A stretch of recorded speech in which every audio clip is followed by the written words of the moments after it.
Today is the big day, awakening day for every senior student in Nanrong City. High above the skyline, a massive demon rift hangs like a glowing crack in reality. Inside the bus, the energy is through the roof. Most of these kids have been waiting their whole lives to find out what kind of powers they'll walk away with. Jiang Yan suddenly snaps awake, eyes wide and breath catching in his throat.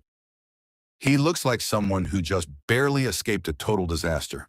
He scans the faces around the crowded bus, realization finally hitting him. He actually did it.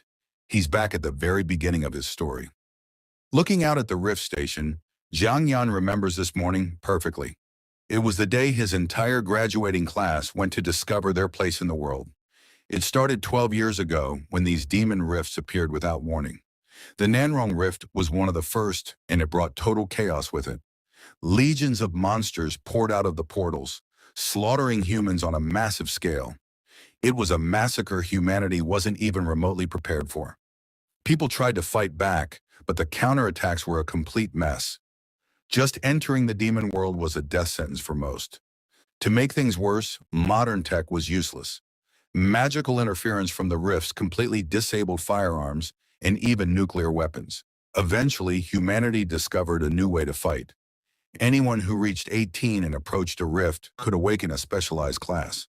These classes granted talent skills, giving humans the power to actually kill the monsters. After 5 brutal years of war, society finally started to stabilize. Humanity managed to secure the rift entrances and began pushing back into the demon world. Because of this, the entire world was reorganized around the power of the Awaken. Now every high school graduate is required to visit a demon rift to undergo the ceremony. It's the single moment that determines the rest of your life. Classes are split into 3 types: combat, support, and crafting. While the fighters are treated like celebrities, the others don't get much respect. Crafting classes are looked down on as simple logistics workers. In a world of monsters, nobody wants to be the guy stuck in a workshop. Zhang Yan stares at his hand, remembering how his first life went. He had awakened an F-rank crafting class, the ultimate letdown for a top student. But he also had a secret talent skill called Modify. It allowed him to change a single character in the name of a skill or item to completely rewrite its function. In his past life, revealing that power made him a target. He was immediately snatched up by the elites and forced to serve their interests. He spent his days transforming worthless junk into divine artifacts, making the powerful even stronger, while he was kept as their personal tool. They feared what he could do if he grew too strong, so they kept him under constant surveillance. He was completely trapped with eyes watching his every move. Then came the night a level 96 dragon-type beast emerged from the rift. It was a catastrophe that had never happened before. Zhang Yan had just reached level 70, finally entering the ranks of the elite. He suspects now that someone used that monster just to get rid of him. As he lay dying, he activated Modify one last time. He targeted his revive skill, changing a few letters to turn it into rebirth. The skill worked perfectly, sending his soul back through time instead of just healing his body. He was reborn right at the start. Back in the present, the bus pulls up to the station. The teacher calls out for everyone to get ready to head inside. Zhang Yan isn't worried about the people who wanted him dead. This time, the only person he's going to trust is himself. The bus groans to a stop right at the edge of the zone. This is it, the moment his new life truly begins. They've arrived at the Nanrong Demon Rift contaminated zone. Zhang Yan makes a silent vow to never tell anyone about his real ability. He plans to grow strong in the shadows while everyone else ignores him. Saving himself and the city starts with keeping his mouth shut. A small, determined smile touches his lips. He's perfectly fine with being seen as trash for a little while longer. The Hunter Association headquarters is a massive structure built around the Awakening Plaza. At the center, a swirling purple vortex marks the entrance to the rift. As the students step off the bus, the nerves start setting in. Everyone is terrified of ending up with a crafting class in a dead-end future. All eyes are on Zhang Yan as he walks past. As the top student in his year, the expectations for him are sky high. Yang Hongwei, the second-place student, just scoffs from the side. He's been waiting years to see the genius finally fall on his face. He mocks Jiang Yan loudly, reminding the crowd that mana capacity doesn't guarantee a combat class. He's banking on Jiang Yan failing. The teacher puts a hand on Jiang Yan's back, telling him to go up first. He's hoping his best student will bring the whole class some good luck. The official leads the way up the massive stone steps toward the awakening platform. He tells them to stay calm and just place their hands on the crystal sphere. Standing at the top of the plaza, the official calls out Jiang Yan's name. It's time for the top student of Nanrong number 1 to step forward. Jiang Yan walks toward the glowing orb, his footsteps echoing in the quiet plaza. He's moving toward a fate he's already lived through once before. He stands alone in the center of the massive platform, the machinery of the station humming around him. The crowd holds its breath as he reaches for the crystal. He looks completely confident as he steps up. Unlike the people watching with high expectations, he already knows exactly what his result will be. The teacher and the other students are visibly tense, praying for him to get a combat class. They have no idea that Jiang Yan is about to become the biggest joke in school. Young Hongwei's lackeys are already talking trash, convinced that a slum rat like Jiang Yan is destined for a useless crafting class.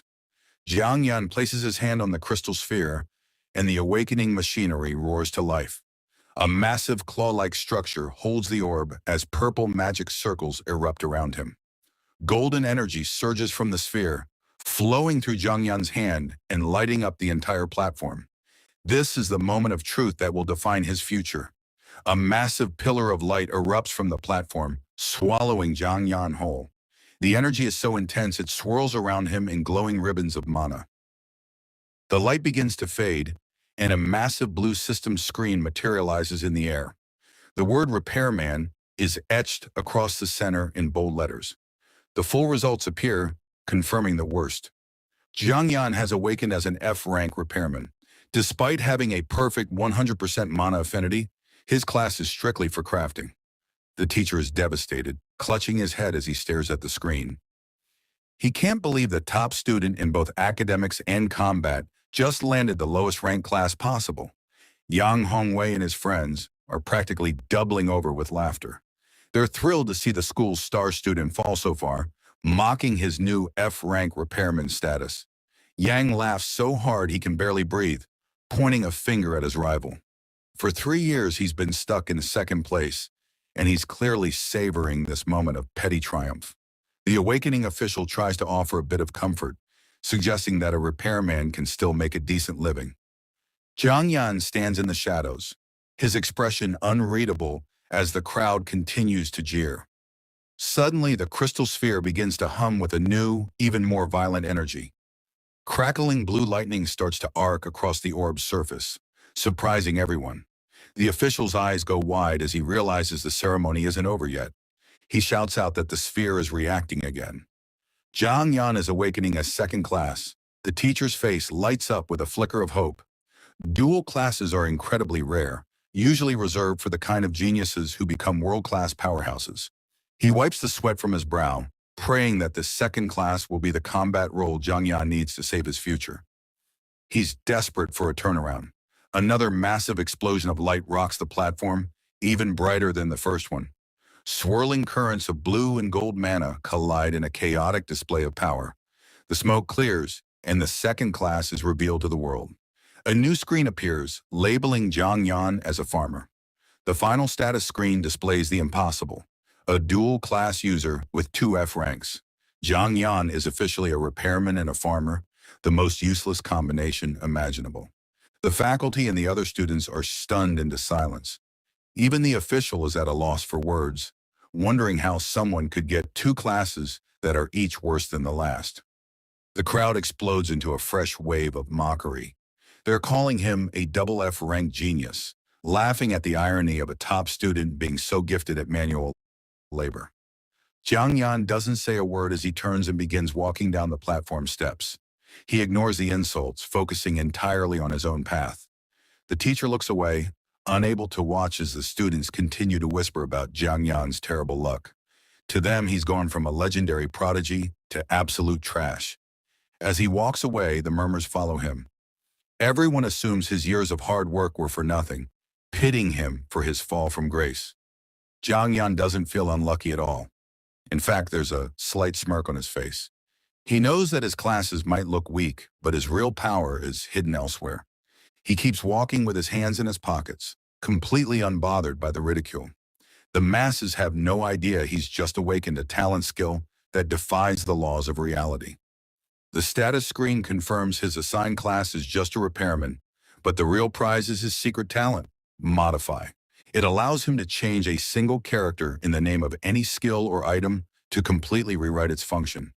He has a guaranteed success rate on anything he owns, though messing with higher-level targets starts to get risky. He pulls up his private system window to look at Modify. This skill allows him to change the very characters in a name to fundamentally alter its existence. He focuses on his farmer class skill, digital particles beginning to swirl around his hand. He prepares to execute his first modification, changing Growth Boost into Revive. The original skill was a simple F-rank ability meant to speed up plant growth by a measly 10%. To most people, it would be a complete joke. With a surge of mana, Jiang Yan activates his talent. The system screen glitches and flickers with neon colors as the modification takes hold. The screen stabilizes, revealing the new skill, Revive. It's an SSS tier ability capable of healing all injuries and even bringing the dead back to life. Jiang Yan smirks as he looks at his hand. With a trump card like this, he doesn't need a high-ranking class to reach the top. He makes his way to the city center, looking up at the massive pillar displaying the freshman rankings. He's already planning to take the #1 spot on every leaderboard. A look of cold determination enters his eyes as he walks. He's ready to show the world the true terror of being dominated by someone they labeled as F rank. He knows that the top-ranked students receive resources beyond imagination, and he's not planning to share. In this life, he's going to become the strongest on his own terms. He arrives at the novice training base, a massive industrial facility designed for new hunters to level up. This particular zone is known for its charging rabbits. The base is stocked with weak demon creatures that are safe enough for beginners to hunt. For Jiang Yan, it's the perfect place to start gathering EXP. He knows that breaking the clearing record here will grant him bonus points for the upcoming provincial tournament.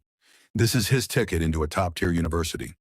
Jiang Yan strides toward the entrance, hands in his pockets.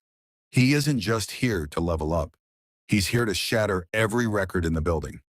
At the registration desk, the base official checks Jiang Yan's student ID. He notes that this kid was the top student, but only managed to awaken 2 crafting classes. The official is skeptical, wondering how a double F-rank artisan thinks he can survive in the dungeon. He doesn't see any combat potential in the boy at all. He looks up from his tablet and asks if Jiang Yan is seriously planning to challenge the dungeon solo. Even the beginner stages can be dangerous for someone without a combat class. He steps forward and places a hand on Jiang Yan's shoulder, trying to be helpful. He suggests that it would be much safer to join a party with some of his classmates. Jiang Yan looks him straight in the eye, his expression completely calm. He politely declines the help and asks for his basic starter gear to be issued. The awakening official sighs as he watches Jiang Yan walk away. He assumes the boy is simply unable to accept the harsh reality of his F-rank dual classes. He hands over the standard starter kit to the former top student. It's a meager set, just an iron sword and a pair of basic leather boots. Jiang Yan looks down at the equipment, noting that it's actually slightly better than the single sword he received in his past life. He suspects the official is showing him a bit of pity. System windows appear for the items, an iron sword providing 5 attack power and leather boots granting 3 speed. Both are level 1 equipment. Jiang Yan offers a polite smile and a word of thanks. He doesn't mind the man's pity, even if he knows it's based on a false assumption of weakness. He steps toward the massive industrial gate of the novice training ground. Behind those walls lie the charging rabbits he intends to use for his rapid growth. Thanks for the warning, Jiang Yan says over his shoulder, waving dismissively to the officials. His calm demeanor is a sharp contrast to their concern. The heavy doors slammed shut with a loud metallic crash, locking him inside the dungeon. He is now officially on his own, exactly where he wants to be. Once out of sight, Jiang Yan stops and activates his talent. Digital blocks in neon colors erupt around him as he calls upon the power of Modify. He targets the iron sword first. In a flash of light, the weapon is reshaped and strengthened, transforming from a basic iron blade into a more powerful steel sword. Next, he modifies the leather boots. They glow with purple energy as they become wind boots, now offering significantly higher speed and an additional percentage boost. Jiang Yan examines his newly modified sword. He knows he could easily turn it into a holy or demon blade, but he decides against it for now. He maintains a cold, calculating focus, reminding himself to keep a low profile. He knows the dungeon is monitored by surveillance cameras. The memory of being treated like a puppet in his past life still burns. He won't make the mistake of exposing his full talent too early this time. He decides that this level of equipment is more than enough for the basic zone. He isn't looking to draw unnecessary attention to himself just yet. The training ground is a massive, dark facility divided into three distinct sectors: the basic zone, the advanced zone, and the boss zone. From the shadows of the basic zone, dozens of glowing red eyes watch the newcomer. The monsters are already sensing a target. To break the record and secure his future, Jiang Yan knows he has to reach the boss zone and slay the strongest monster in the facility. A group of adult charging rabbits hops out of the brush. They are low-level demonic beasts with hard crystal armor on their heads, known for their aggressive ramming attacks. Jiang Yan readies his sword, his eyes fixed on the pack. His immediate goal is to hit level 5 right here by clearing out at least 100 of these creatures. One of the rabbits screeches, its red eyes glowing as it prepares to charge. It's much larger and more menacing than a normal rabbit. Suddenly, a massive swarm of the creatures erupts from the darkness. A literal carpet of monsters charging straight at him with their crystal-plated heads lowered. Jiang Yan doesn't flinch. He grips his sword and steps into the fray, his movements fluid and precise as he prepares his first strike. With a single glowing slash of his modified blade, he cuts through the lead monster. The blue energy of his attack leaves a trail of light in the air. He becomes a whirlwind of steel, spinning through the crowd of monsters. Every swing of his sword sends rabbits flying, their crystal armor shattered. He moves with a speed that shouldn't be possible for an F-rank class, propelled by his wind boots and his own honed instincts from a previous life. As he fights, he thinks ahead to level 10. That's when he'll unlock a god-tier skill capable of creating ultimate demonic beasts. His resolve is unshakable. Every monster he slays is just another step toward becoming strong enough to never be a puppet again. He delivers a crushing blow to another creature, the impact sending out a shockwave.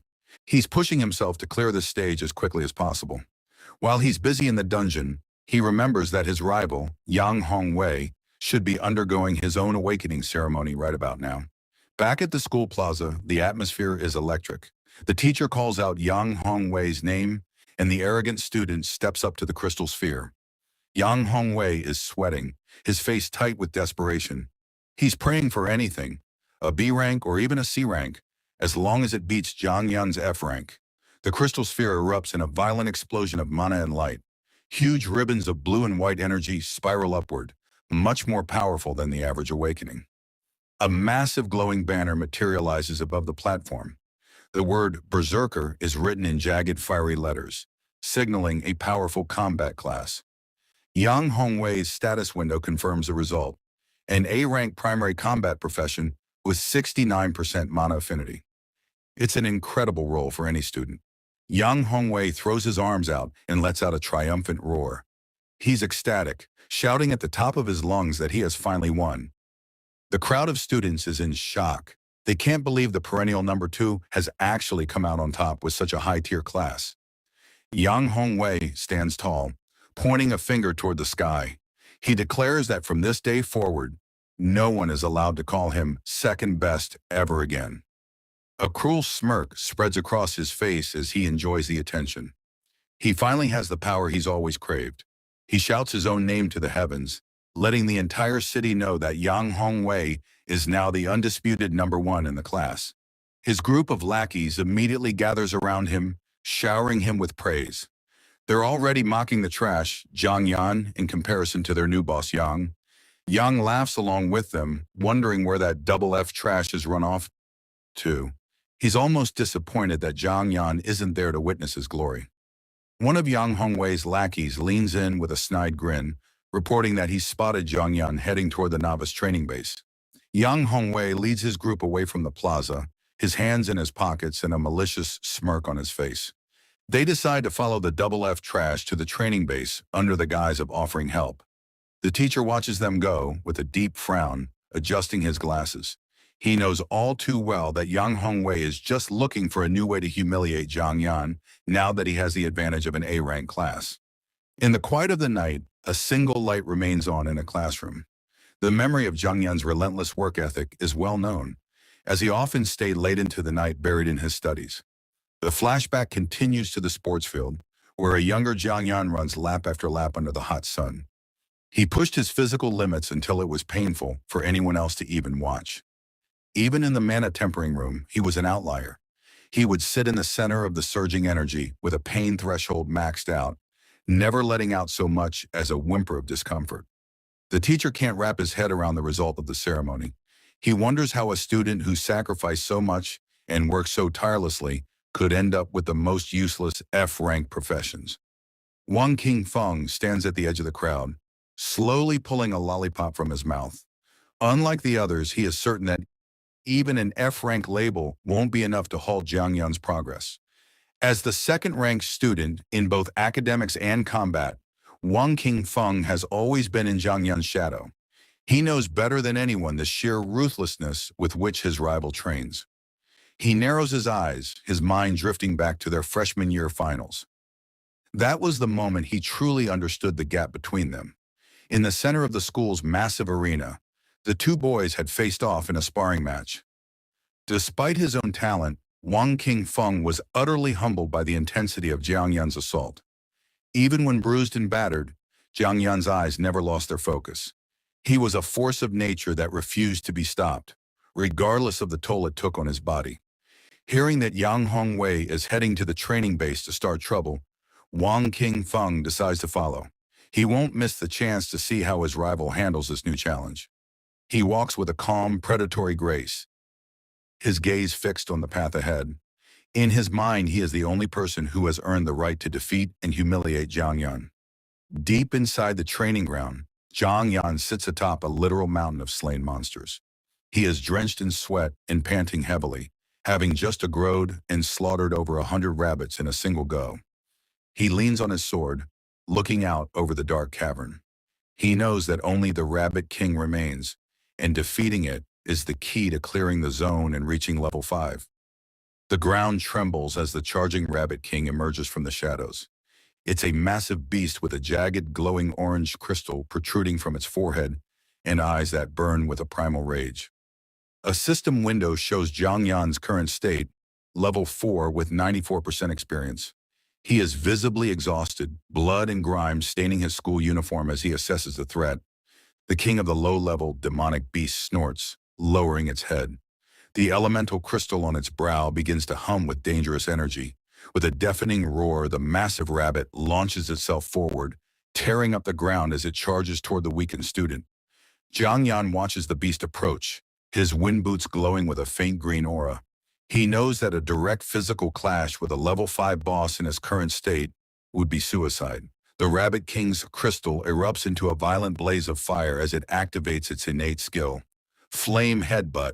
The air around it shimmers from the intense heat of the coming impact. Zhang Yan snaps his fingers with a sharp metallic sound, his light purple eyes glowing with a cold intensity. He calls upon his modified talent, having waited for the monster to reveal its ultimate move. The charging Rabbit King is about to land a devastating flame headbutt, but Zhang Yan isn't worried. He uses his modify skill to change just one letter, turning the headbutt into a headburst. The new description is brutal. Instead of an attack, it causes the elemental crystal armor on the boss's skull to detonate instantly. It's a total self-destruction move forced onto the enemy. Unaware that its fate is already sealed, the giant rabbit screams and charges forward with its head glowing like a sun.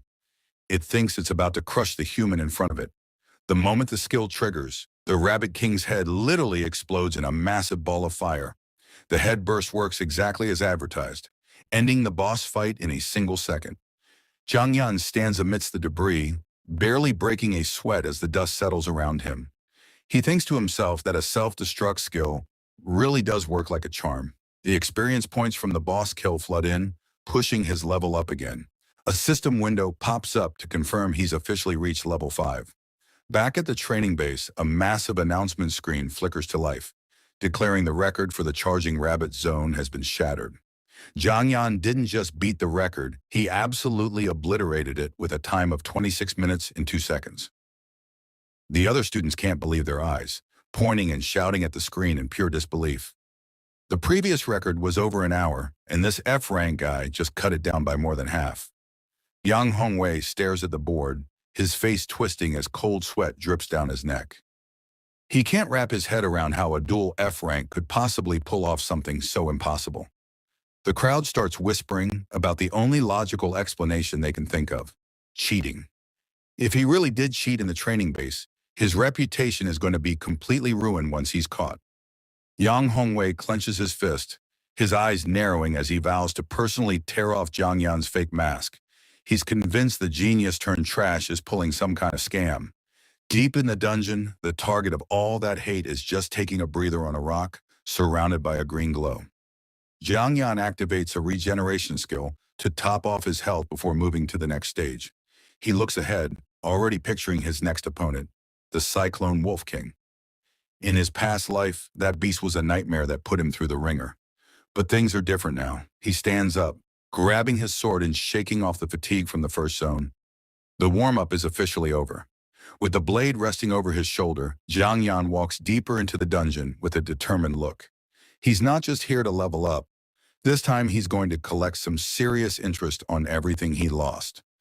Zhang Yan arrives at the Cyclone Wolf base. This place is famous for being a slaughterhouse for rookies.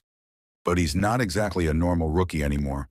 Most freshmen are barely level 5 when they start, but the monsters here range from level 6 all the way up to 10. The Wolf King waiting at the end is a nightmare for anyone unprepared. For a regular student, picking this base is a one-way ticket to a world of pain. The intensity of these wolves is enough to break most people before they even clear the first room. But where there's risk, there's a massive payout. High-tier rewards are the only thing that can jumpstart Zhang Yan's plan to rewrite his destiny.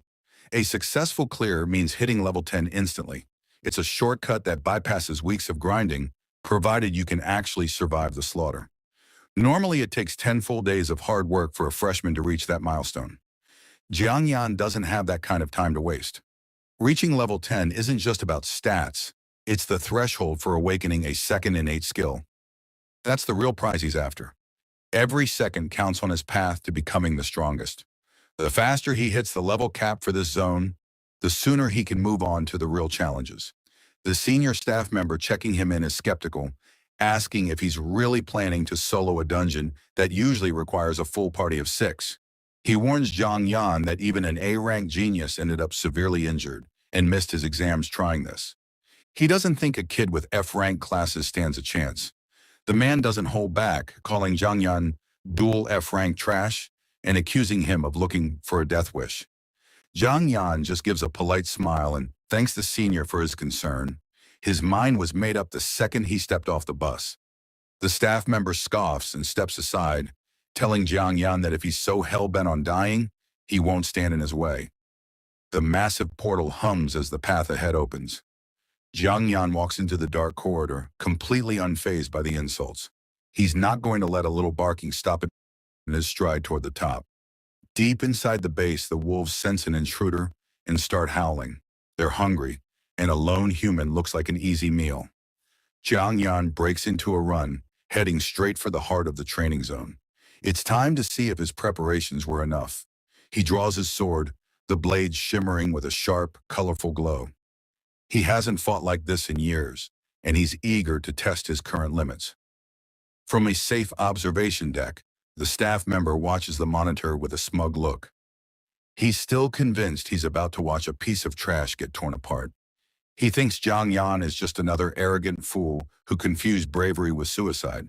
Rushing in alone like that usually ends in a bloodbath, but the blood isn't coming from Zhang Yan. He carves through the pack with surgical precision, racking up experience points with every swing. The staff member's smugness vanishes instantly as he sees how at ease the boy is. He realizes Zhang Yan hasn't even used a single innate skill yet. He starts to sweat, gripping the railing as he watches the trash he mocked dominate the battlefield. He begins to wonder if he just witnessed a hidden genius in action.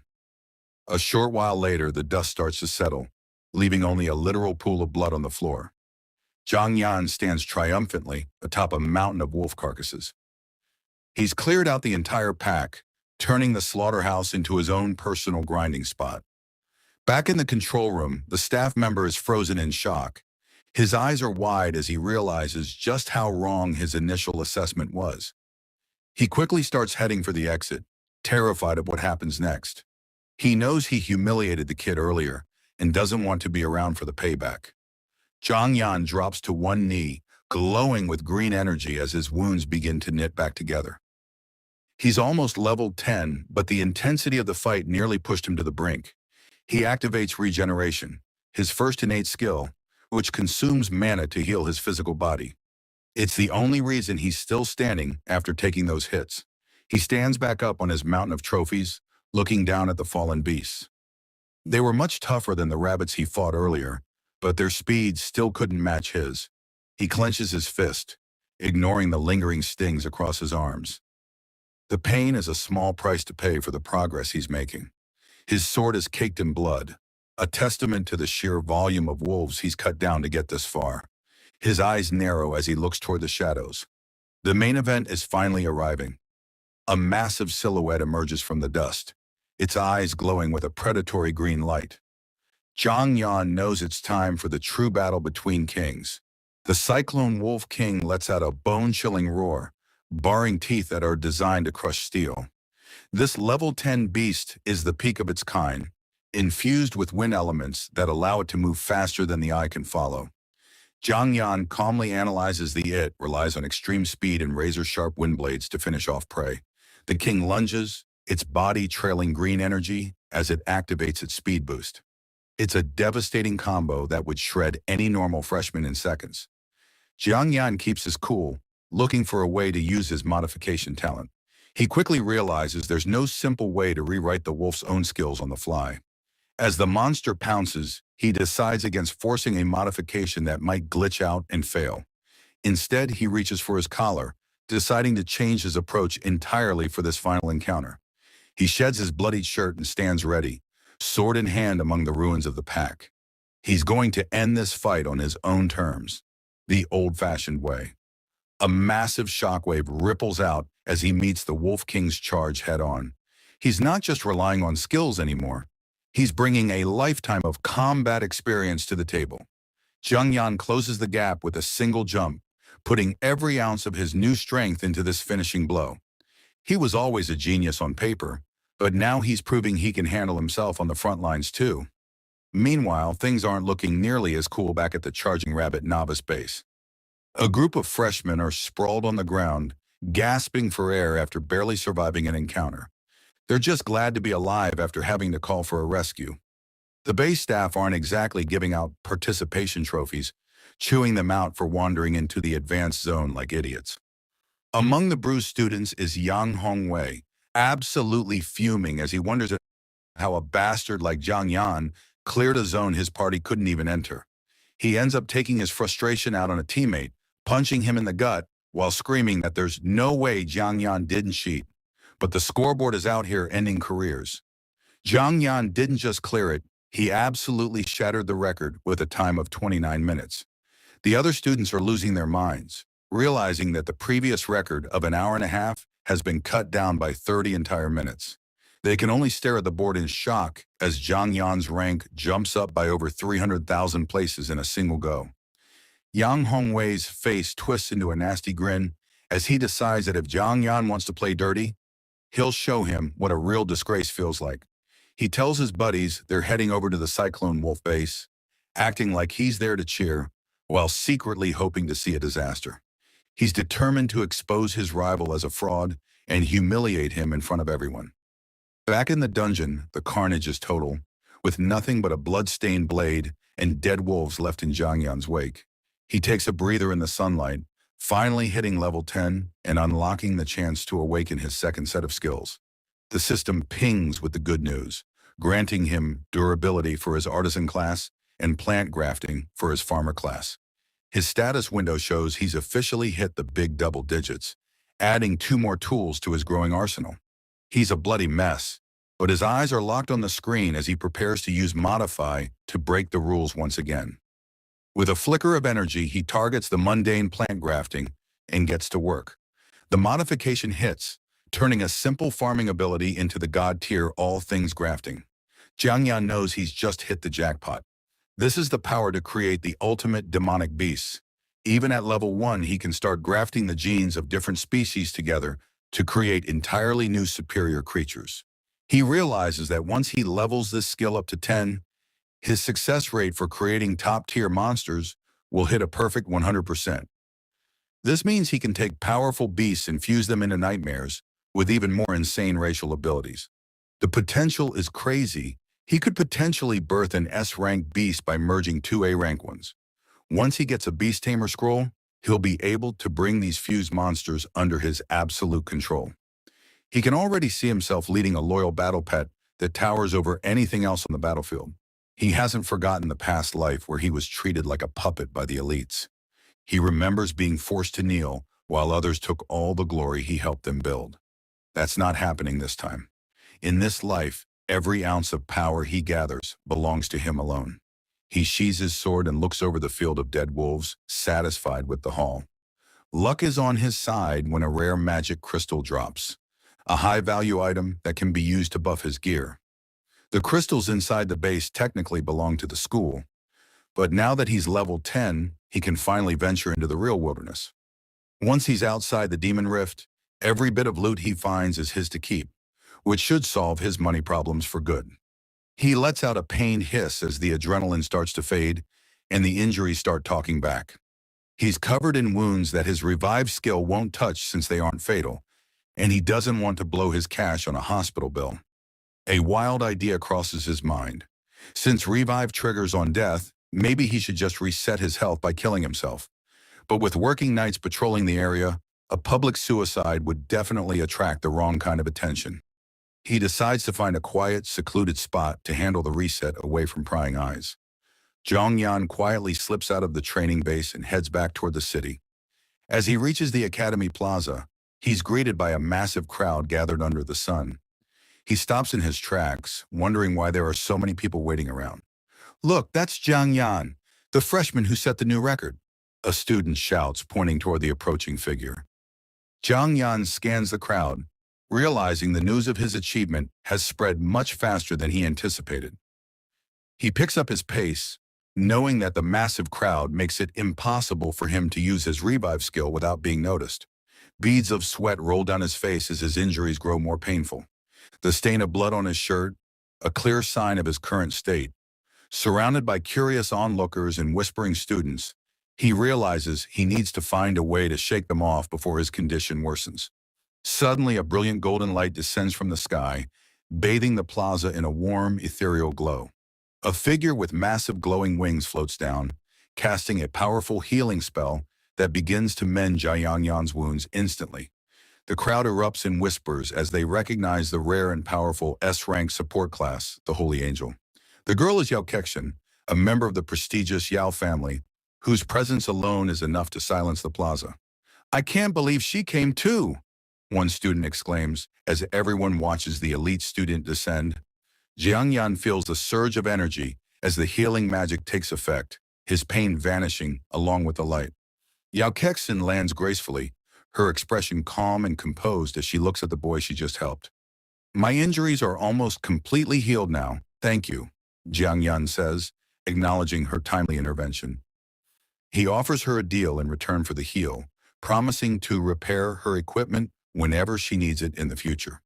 He notes to himself that a support-type ally is exactly what he lacks, seeing the potential in a future partnership. Yao Kexin smiles warmly, clasping her hands together as she accepts his offer of future maintenance. The peaceful moment is shattered as Yang Hongwei shoves his way through the crowd, his face twisted into a familiar sneer. "Everyone, don't let this guy fool you," he bellows, waving his arms to draw the crowd's attention. He points an accusing finger at Jiang Yan, labeling him a cheating mutt and claiming his record was a complete fraud. The crowd begins to murmur as Yang Hongwei reveals Jiang Yan's F-rank status, a class with zero combat potential. He grandstands for the onlookers, arguing that it's impossible for a double F rank to clear a dungeon solo without cheating. Grinning maliciously, he mocks Jiang Yan for allegedly using pathetic tricks to try and finally surpass him. He turns the crowd's suspicion toward Jiang Yan's background, pointing out that he's known to be a poor student. He's been scamming the school's financial aid, Yang Hongwei screams, making a baseless accusation to ruin Jiang Yan's reputation. The crowd's mood turns sour as students begin to whisper about the truth behind Jiang Yan's sudden success. Jiang Yan remains unfazed by the slander, simply asking if his rival wants him to prove he didn't cheat. Yang Hongwei jumps at the chance, challenging Jiang Yan to a fight without his supposedly overpowered equipment. Yao Kexin steps forward, her face full of concern as she warns Jiang Yan not to fall for such a blatant provocation. Jiang Yan thanks her for the concern, but his mind is already made up as he reaches for the hilt of his massive blade. With a single fluid motion, he draws his sword and slams the tip into the ground, accepting the challenge in front of everyone. He decides he needs to put an end to Yang Hongwei's interference now, before it gets in the way of his real goals. Yang Hongwei erupts in a violent red aura, his eyes glowing with malice as he prepares his A-rank berserker powers. He vows to beat Jiang Yan so badly that his fake mask will be shattered right along with his teeth. A system window reveals his berserk talent, which boosts his physical stats significantly at the cost of his own life force. The bully charges forward with inhuman speed, his body trailing red energy as he closes the distance. Jiang Yan watches the reckless charge with a cold, detached gaze, unimpressed by the display of raw power. He sees right through the attempt to use class superiority, knowing that ranks alone don't determine the outcome of a fight. He clenches his fist, considering his rival's class-based confidence to be nothing more than a superficial advantage. Stepping into a refined combat stance, Jiang Yan prepares to show the crowd that true strength comes from within. Yang Hongwei throws a heavy punch, his face contorted with rage as he tries to end the fight in a single blow. Yao Kexin watches with growing dread, believing that an F-rank crafter has no chance against an A-rank combatant in a fair fight. But Jiang Yan remains perfectly calm, his eyes tracking every move as he gets ready to deliver his counterattack. Jiang Yan shifts into a low, focused combat stance, his hands empty, but his gaze unwavering. He remembers that he had already meticulously restored all of his modified equipment before leaving the novice base. He glances down at his open palm, knowing that his current physical power is enough to handle a common bully without relying on hidden items. By fighting bare-handed, he ensures that no one will notice anything unusual about his upgraded gear. Standing firmly on the stone tiles, he makes a point of showing he carries no weapons or armor. He confirms to himself that he doesn't have a single piece of equipment on him, forcing the fight to be one of pure raw ability. Yang Hongwei roars as he lunges forward, his body wreathed in a turbulent red aura of berserk energy. He clenches his teeth in a savage grin, certain that this is the moment he will finally end Jiang Yan's streak of luck. Yang Hongwei throws a massive glowing punch, but Jiang Yan pivots on his heel with surgical precision. The blow whistles through empty air, leaving the A-rank berserker wide-eyed and stumbling as his momentum carries him past his target. Veins bulge on Yang Hongwei's forehead as he forced himself to stop, the red energy around him flaring into an intense flame. He refuses to believe his enhanced speed and strength could be evaded so casually by an F-rank student. He unleashes a frantic barrage of strikes, his fist becoming a blur of red streaks as he tries to overwhelm his opponent. "I refuse to believe you can dodge every single punch," he screams, pouring every ounce of his mana into the assault. Jiang Yan moves like water, his body blurring as he weaves through the gaps in the berserker's sloppy technique. Each punch misses by a mere fraction of an inch, leaving after images of the protagonist as he effortlessly maintains his distance. Jiang Yan watches a glowing fist sail past his face, his expression remaining cold and analytical. He acknowledges that an A-rank berserker is indeed a powerful combat class, possessing overwhelming physical potential. Another heavy strike is deflected away as Jiang Yan continues to toy with his rival's aggression. He knows that no matter how much power an attack holds, it means absolutely nothing if it never makes contact with the target. Jiang Yan slips inside Yang Hongwei's guard, his hand pulled back in a tight, controlled fist. He remarks that throwing punches blindly is a waste of stamina, having memorized every flaw in his rival's fighting style over the last 3 years. He drives a sharp, decisive punch into Yang Hongwei's midsection, the impact creating a shockwave that shatters the other's red aura. A sickening crack echoes through the plaza as the force of the blow sends the bully reeling. Jiangyan stands over his doubled-over opponent, his eyes reflecting a level of experience that far surpasses his student status.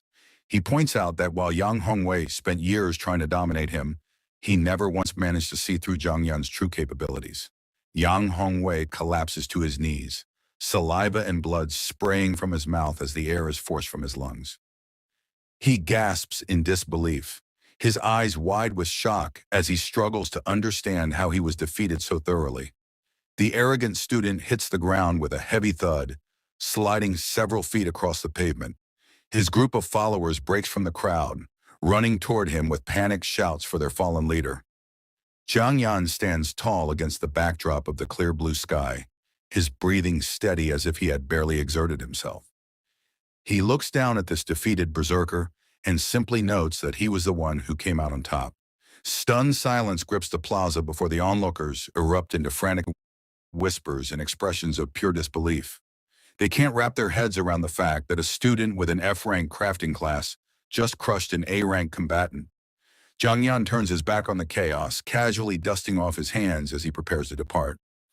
He decides that the matter is settled and there is no point in wasting any more of his time on someone so far beneath him. He walks away from the academy grounds, his hands in his pockets as he plans his next move toward the dangerous wilderness. He knows that before he can truly begin his journey, he needs to secure a proper set of equipment. An image of a legendary glowing blade flashes in his mind, surrounded by the intricate runic circles of his unique ability. He remains confident that with his modified skill, obtaining top-tier gear is only a matter of finding a basic starting point. He stops outside the massive training base, scratching his head as he realizes he already returned all the school-issued equipment. He decides his first stop must be the street stalls to find some cheap items to use as a base for his modifications. He reaches into his pocket and pulls out a few meager coins, his face falling into a dejected comical expression. He sighs deeply, realizing that even the most basic equipment might be out of reach with the tiny amount of money he has left. Someone throws a massive punch right at Jiang Yan's back while he's walking away. He doesn't even flinch, sensing the attack coming before it even gets close. A quick palm block stops the strike dead in its tracks. Jiang Yan glanced back thinking it was Yang Hongwei again. He was sick and tired of this guy's nonsense.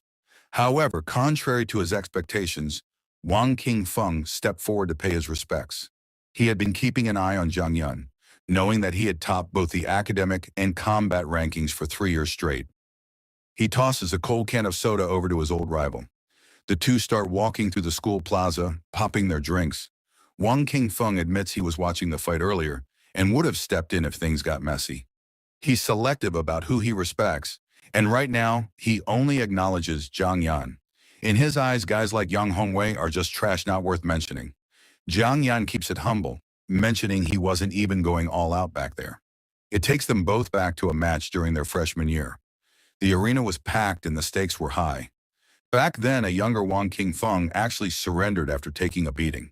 Since that day, Jiang Yan has forfeited every single year they were supposed to face off. They both take a long drink, the history between them hanging in the air. Jiang Yan wonders if his rival was just trying to hand him the top scholarship. After all, a rich kid like Wang isn't exactly hurting for cash. But his friend shoots that down immediately. He forfeited because Jiang Yan's eyes were just way too ruthless back then. Looking ahead to the National Freshman Tournament, Jiang Yan asks if he's planning to give up again. That's definitely not happening this time. Wang Qingfeng has a sharp look in his eyes, promising to fight until someone's teeth are on the floor. They lock eyes, both ready to finally go all out against each other. A final toast of their cans seals the promise in front of the city skyline. Wang Qingfeng pulls out a payment card and hands over 2,000 credits. He's officially buying the Speed Clear strategy for the Whirlwind Wolf Dungeon. He waves goodbye, telling Jiang Yan not to keep him waiting on that info. Jiang Yan watches him walk off into the crowd. He appreciates the support and vows to repay the favor tenfold when the time comes. With some fresh credits in his pocket, Jiang Yan decides it's time to go shopping. He heads toward the street stalls to see what's for sale. He weaves through the crosswalk, eyes peeled for any hidden gems waiting in the piles of junk. He heads down into the narrow, grimy alleys of the black market. This place is legendary for being cheap, but it's mostly filled with absolute garbage. Finding a real treasure here is like finding a needle in a haystack. But for Jiang Yan, nothing is completely impossible. He stops at a stall where the stall owner is lounging back in sunglasses.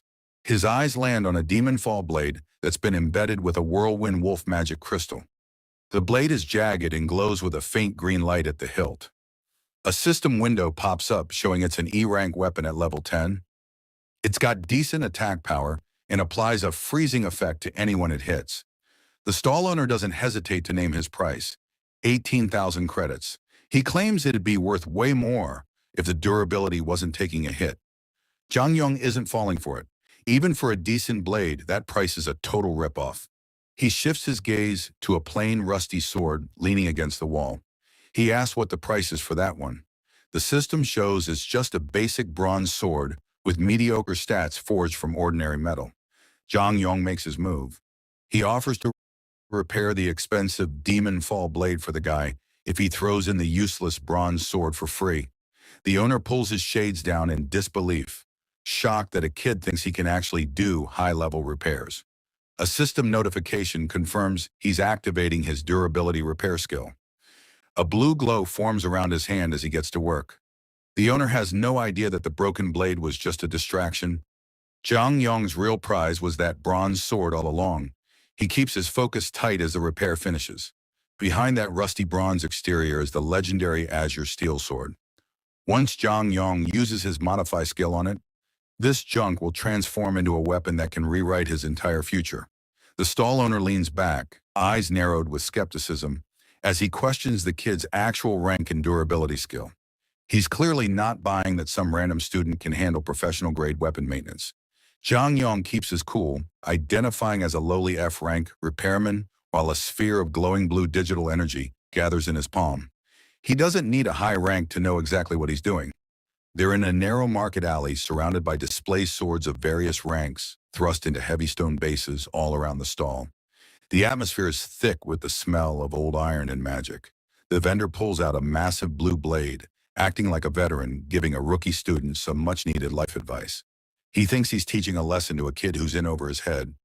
He warns that once a weapon's durability hits rock bottom, it's nothing more than a heap of broken scrap metal that can't be salvaged. A single mistake could turn a treasure into trash. Real repair work means sensing the internal structure and the magic flow running through the weapon from the inside out. It's a delicate process that requires more than just raw power.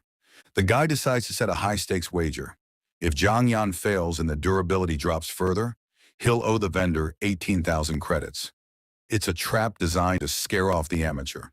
Yao Kexin watches from the crowd, her expression tense as she realizes even the B-rank professionals in her family's guild find this kind of work grueling. She's genuinely worried for him. Jiang Yan isn't intimidated, telling the man to just watch closely as he takes hold of the heavy blue sword. He's already seen everything he needs to know about the blade's condition. He taps into his past life's experience, remembering the long days he spent maintaining legendary A-rank and S-rank treasures for high-ranking figures. To him, this is standard procedure. Back then, he pushed himself to the absolute limit, grinding his teeth and honing his useless repair skill until it became his greatest advantage. He never let his low rank define his ceiling.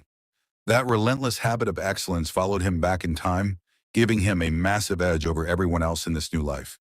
His confidence is backed by decades of struggle. A massive holographic circuitry pattern erupts around the blade as the repair skill begins to analyze and restore the metal. The digital glow illuminates the dark alley. To a master with his memories, fixing a low-level piece of gear like this is child's play. He effortlessly guides the mana to patch up the internal fractures. The bystanders are floored, wondering how an F-rank kid could possibly possess this kind of world-class craftsmanship. The murmurs of the crowd turn from mockery to shock. Even Yao Keshin is stunned. She thought he was just being polite earlier, but the guy actually has the skills to back up his claims. She stares at the glowing blade in disbelief. He hands the blade back with a calm smile, the system window confirming it's now back to a perfect 100% durability. Not a single scratch remains on the surface. The stall owner's jaw hits the floor as he checks the work, realization dawning that he completely misjudged the kid's talent. He's looking at the blade like he's seeing a miracle. He happily takes the restored blade back, sounding like he's just witnessed a masterpiece being born right in front of him. His attitude toward Zhang Yan has done a complete 180. With the job finished, the stall owner willingly handed over the chipped sword as payment for Zhang Yan's services. He knows that with his unique power, he can turn this cheap hunk of metal into a pseudo-divine weapon with just one word. It's an exploit the world isn't ready for.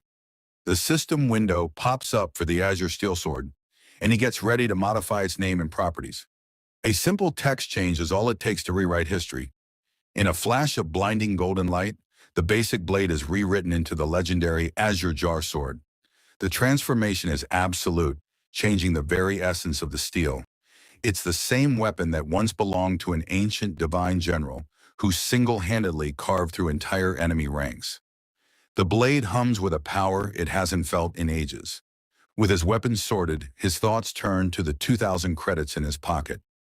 Money he desperately needs to save for his future. Every penny counts when you're starting from zero. He remembers his younger sister, Zhang Yao, sobbing after their parents passed away. It's a loss she still hasn't moved on from even after all this time. She's grown withdrawn ever since, struggling to find any light in a world that's been nothing but hard on them. He can see her silhouette sitting alone at her desk. Jiang Yan lets out a heavy sigh, knowing he has to secure a future for her before he heads off to university. He needs to prepare living expenses that will last. He snapped out of his thoughts when Yao Kexing calls out to him, her presence in the street feeling strangely familiar. She's been following his performance closely. She cuts straight to the point, offering him 50,000 credits if he can help her power level her way to level 10. It's a staggering amount of money for a simple escort job. A quick look at her status reveals she's an S-rank holy angel, though her true potential is still under lock and key at level 0. She's a sleeping giant waiting to be awakened. He agrees to the deal without hesitation, and she beams with relief that he's willing to take the job. It's the first step toward a very lucrative partnership. He can't help but smirk to himself. The exact amount of money he needed practically walked right up and introduced itself to him. Luck is finally on his side.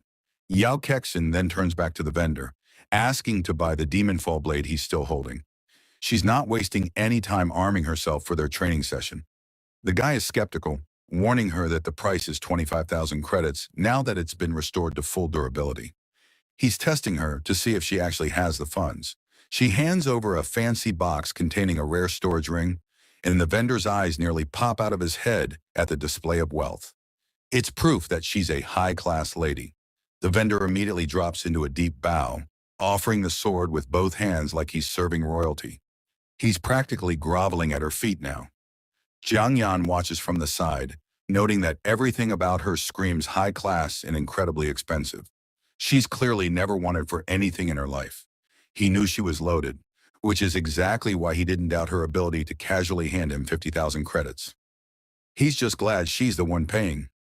Yao Kexin tries to sheath the massive blade, but she can barely manage the weight of her new purchase. She stumbles back as the heavy steel nearly drags her down. Zhang Yan watches her struggle, already calculating how her support skills can help him challenge a boss he never met in his first life. He's thinking several steps ahead. She manages to steady herself and offers the sword toward him as a gift, hoping it'll be a good first step in their new partnership. She's looking for a way to show her gratitude. Jiang Yan notes her politeness, surprised that a girl from such a wealthy background isn't stuck up or arrogant. He takes the gift from her, offering a quick word of thanks while she stands there with a shy expression. Yao Kexin smiles, clearly relieved that he actually likes the weapon she picked out for him. She watches him closely, thinking that his potential seems limitless despite his low rank, and decides that building goodwill now is a smart long-term move. There's no more time to waste, so Jiang Yan leads the way as they head straight for the rookie training base. They arrive at a massive modern facility designed for the new generation of hunters, to test their skills and level up. Inside, the grind begins immediately. Zhang Yan tears through mobs so fast that Yao Kexin hits level 5 in no time. Announcements light up the server as they shatter the charging rabbit clear time record, moving straight into the Cyclone Wolf zone. It doesn't take long before another notification pings. They've officially crushed the Cyclone Wolf record as well. In the city center, the public leaderboards update in real time, flashing their names for everyone in the academy to see. Other students gather around the screens in a daze, wondering who this Jiang Yan is and if his partner is truly a member of the elite Yao family. The name carries immense weight, sparking frantic whispers among the crowd about which powerful lineage she belongs to. In the business world, the Yao family is synonymous with the Dali Chamber of Commerce, one of the nation's absolute top merchant associations. Back in the training zone, Yao Kexin is nearly at level 10, leaning on her staff as she catches her breath from the blistering pace. Jiang Yan has already reached level 13 and tells her they can rest while they walk toward their next challenge. He's eyeing the C-class zone, confident that her S-rank support skills will let them punch way above their weight class against stronger monsters. He sets his sights on the most dangerous rookie base available, the Nether Flame Boar base. The entrance looms in the distance, a high-tech hangar shrouded in a thick, eerie mist that warns of the power within. A senior staff member stops them, warning that the Boar King is a complete monster compared to the wolves they just cleared. Zhongyan just gives a calm half-smile, stating that bigger risks only lead to bigger opportunities for growth. He reminds Yao Kexin that with her S-rank buffs, this is a rare chance they can't afford to pass up. The guard steps aside and wishes them luck, watching as the duo vanishes into the bright white light of the portal. Zhongyan tosses a wave over his shoulder, accepting the blessing as they step into the unknown together. They find themselves in a dense glowing forest, but Yao Kexin immediately notices a total lack of any minor monsters. Zhongyan explains that this isn't a normal dungeon. There are no regular mobs here, only the big boss. The realization hits her like a ton of bricks. They're walking straight into a solo boss fight without any warm-up. A heavy thud suddenly shakes the ground, sending tremors through the gnarled roots and rock beneath their feet. Zhongyan grips his sword as the mist begins to swirl, sensing the massive presence closing in on their position. Out of the fog emerges a literal mountain of muscle and blue flames, its glowing eyes fixed right on the intruders. Yao Kexin is frozen by the sheer scale of the beast, while Zhongyan just smiles, finally seeing an opponent worth his time. The Nether Flame Boar King snorts, its massive tusks shimmering with a deadly blue aura as it prepares to strike. It lets out a deafening roar that echoes through the forest before launching into a high-speed charge. A status window reveals its terrifying stats. A level 15 beast that burns at 200 degrees Celsius and specializes in a lethal demonic charge. Zhongyan barks out an order for her to prepare her healing light, and Yao Kexin's angelic wings flare out as she prepares to support him. He doesn't wait to be hit, lunging forward with blades drawn to seize the initiative before the boar can pick up speed. He kicks off the ground with explosive force, launching himself high into the air as the massive beast thunders past below. Using the momentum of his fall and a rapid mid-air spin, he aims a lethal strike directly at the monster's neck. The Boar King roars in defiance, its glowing eyes tracking the tiny human falling from the sky.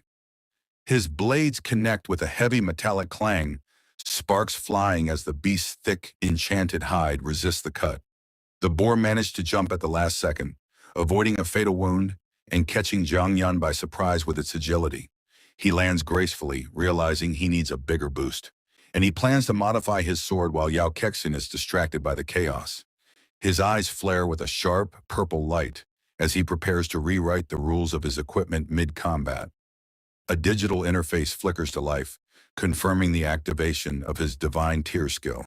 He targets his weapon, beginning the process of rewriting its fundamental properties. Purple and yellow data fragments swirl around the blade as the modification takes hold. Zhang Yan grips the hilt tightly, feeling the surge of power as the steel begins to glow with an intense light. The sword is completely enveloped in a vibrant, crackling aura. It no longer looks like a simple E-rank blade, but a weapon of legend, vibrating with untapped potential. A status window appears, displaying the results of his work. The Science Steel Sword has become an A+ rank imitation of a divine weapon with massive bonuses to attack and agility. Jiang Yan looks at the finished product with a calculating gaze, nodding that even with his god-tier skill, he still can't ignore the basic laws of physics to create something truly divine from nothing. He figures that for their current situation, this upgraded imitation will be more than enough to handle the beast in front of them. With the modified blade in hand, he launches himself forward with newfound speed.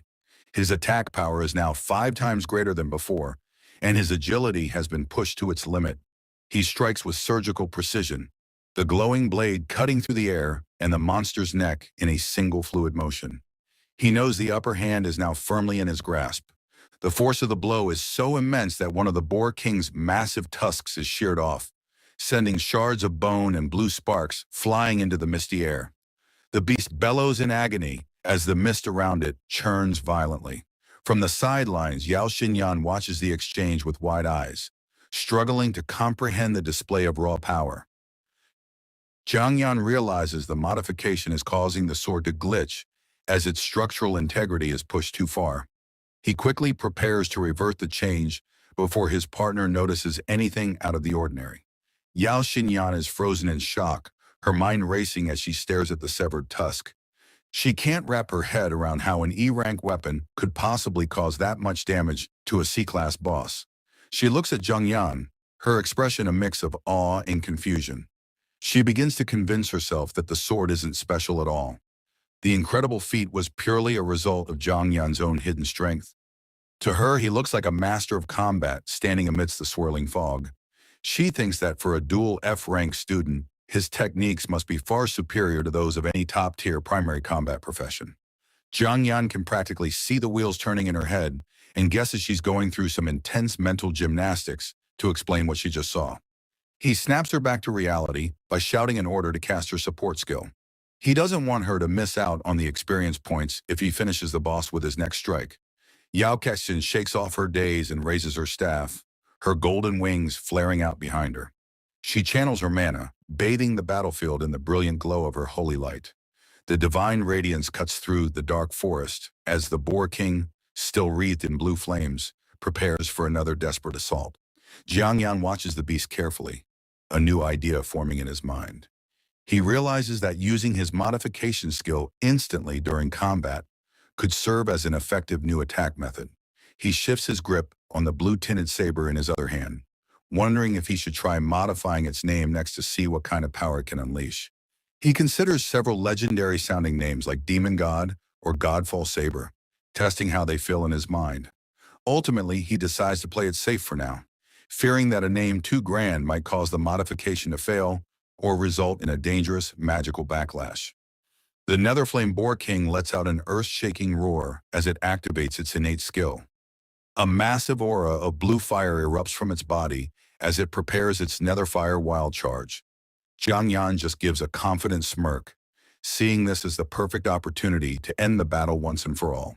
The ground explodes as the monster lunges, becoming a blurring streak of blue fire that tears through the forest floor toward him. He calmly watches the incoming attack, his mind already selecting the perfect word to dismantle the beast's ultimate move. He glances back at his partner with a grin, telling Yao Kexin to close her eyes for just a moment. Yao Kexin is startled by the sudden request, her eyes wide with concern as she wonders what he's planning to do. He tells her to trust him, claiming that the next part of the fight is going to get far too bloody for her to watch. Choosing to trust his judgment, she squeezes her eyes shut and waits, her heart racing as the sound of the charging monster grows louder. With her vision gone, Jiang Yan raises his hand, his fingers poised to execute the next modification. He activates his skill on the monster's own attack, replacing the word wild in its charge with something far less threatening. A blue notification box appears in the air, confirming that the modification of the boss's skill has been successfully processed. The Boar King's ferocious charge instantly loses all its momentum, its flames flickering out as it slows down to a comical crawl. Jiang Yan mocks the beast, noting that a slow-moving target is no threat at all. He lunges forward for the killing blow, his blade glowing as he quickly resets its name to hide the evidence of his modification before she opens her eyes.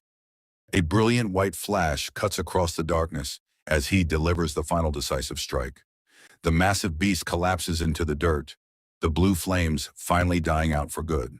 A notification appears, officially declaring the Netherflame Boar King slain. Golden light bathes Jingyan as the massive experience reward floods in, pushing his level up to 14.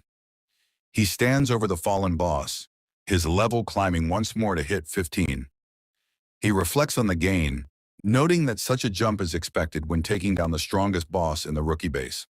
Beside him, Yao Keshin is nearly overwhelmed by the sudden influx of power, her level jumping 3 times in a row to reach 12. She tentatively asks if it's finally over, still processing the sheer amount of experience she just gained while her eyes were closed. Jiang Yan casually sheathes his swords and starts walking back. He thinks to himself that the bloody scene excuse was the perfect way to keep her from seeing how he actually won. Jiang Yan smiles to himself, satisfied with his choice of companion. He notes that Yao Kexin is obedient, wealthy, and possesses valuable healing skills. Truly a rare, high-quality teammate to have in his corner. He glances back at her and tells her she can finally open her eyes. He informs her that the leveling commission she hired him for is now officially complete. Yao Kexin tentatively opens her eyes. The bright light of the forest clearing greeting her as she looks around for the monster. She stares in disbelief at the massive corpse of the Netherflame Boar King, lying motionless in the mist. Her mind reels as she realizes he actually managed to defeat the terrifying boss on his own. She stands there, staff in hand and mouth agape, completely awestruck by his performance. She can't wrap her head around how he could slay such a powerful creature completely solo. Jiang Yan begins to walk away, his expression as calm as if he just finished a light stroll. He tells her the job is done and suggests they get out of the dungeon before any other monsters arrive. Yao Kexin follows behind him, her gaze fixed on his back. She thinks to herself that he is an exceptionally rare talent, not just for his combat skill, but because he's kind, gentle, and strictly adheres to his contracts. Sensing her intense gaze, Jiang Yan stops and looks over his shoulder with a questioning look. Ahem, is something the matter? Yao Kexin steps forward and extends her hands toward him, holding a small item. She tells him that she's providing the promised payment, along with a small extra token of her appreciation for his help. Jiang Yan looks down at the gift and is immediately struck by its appearance. He recognizes the small glowing band as a spatial ring, an item far more valuable than any simple credit payment. A mental image of a towering magical crystal appears as he recalls his knowledge of such artifacts. These rings can only be forged using extremely rare crystals, infused with continuous space attribute magic. Another vision of floating rings and piles of gold coins flashes through his mind. These items defy the laws of physics, allowing the user to store a vast amount of gear and loot inside a tiny weightless space. Jiang Yan immediately raises a hand in refusal, shaking his head. He tells her the gift is far too valuable and that he simply cannot accept something of such high worth for a single job. Despite his protest, Yao Kexin keeps her hands extended, her expression determined. Jiang Yan knows that even a basic spatial ring with only 1 cubic meter of storage cells for hundreds of thousands of dollars. She insists that he needs the ring more than she does, pointing out that his help allowed her to gain 2 extra levels beyond what she expected. She considers the ring a well-deserved reward for his service. Jiang Yan looks at the ring again, realizing that having a spatial storage device would be incredibly convenient for the long-term leveling he plans to do in the wilds. Seeing her sincerity, he finally reaches out and accepts the small ring from her hands, his fingers brushing against hers as he takes the payment. He holds the ring up, looking at it with a serious expression. He tells her that to balance the scales for such a generous gift, he will grant her one unconditional favor in the future. The two of them begin the walk back to the city, the forest glowing with faint magical embers around them. Jiang Yan tells her they're done for today and should head back to rest.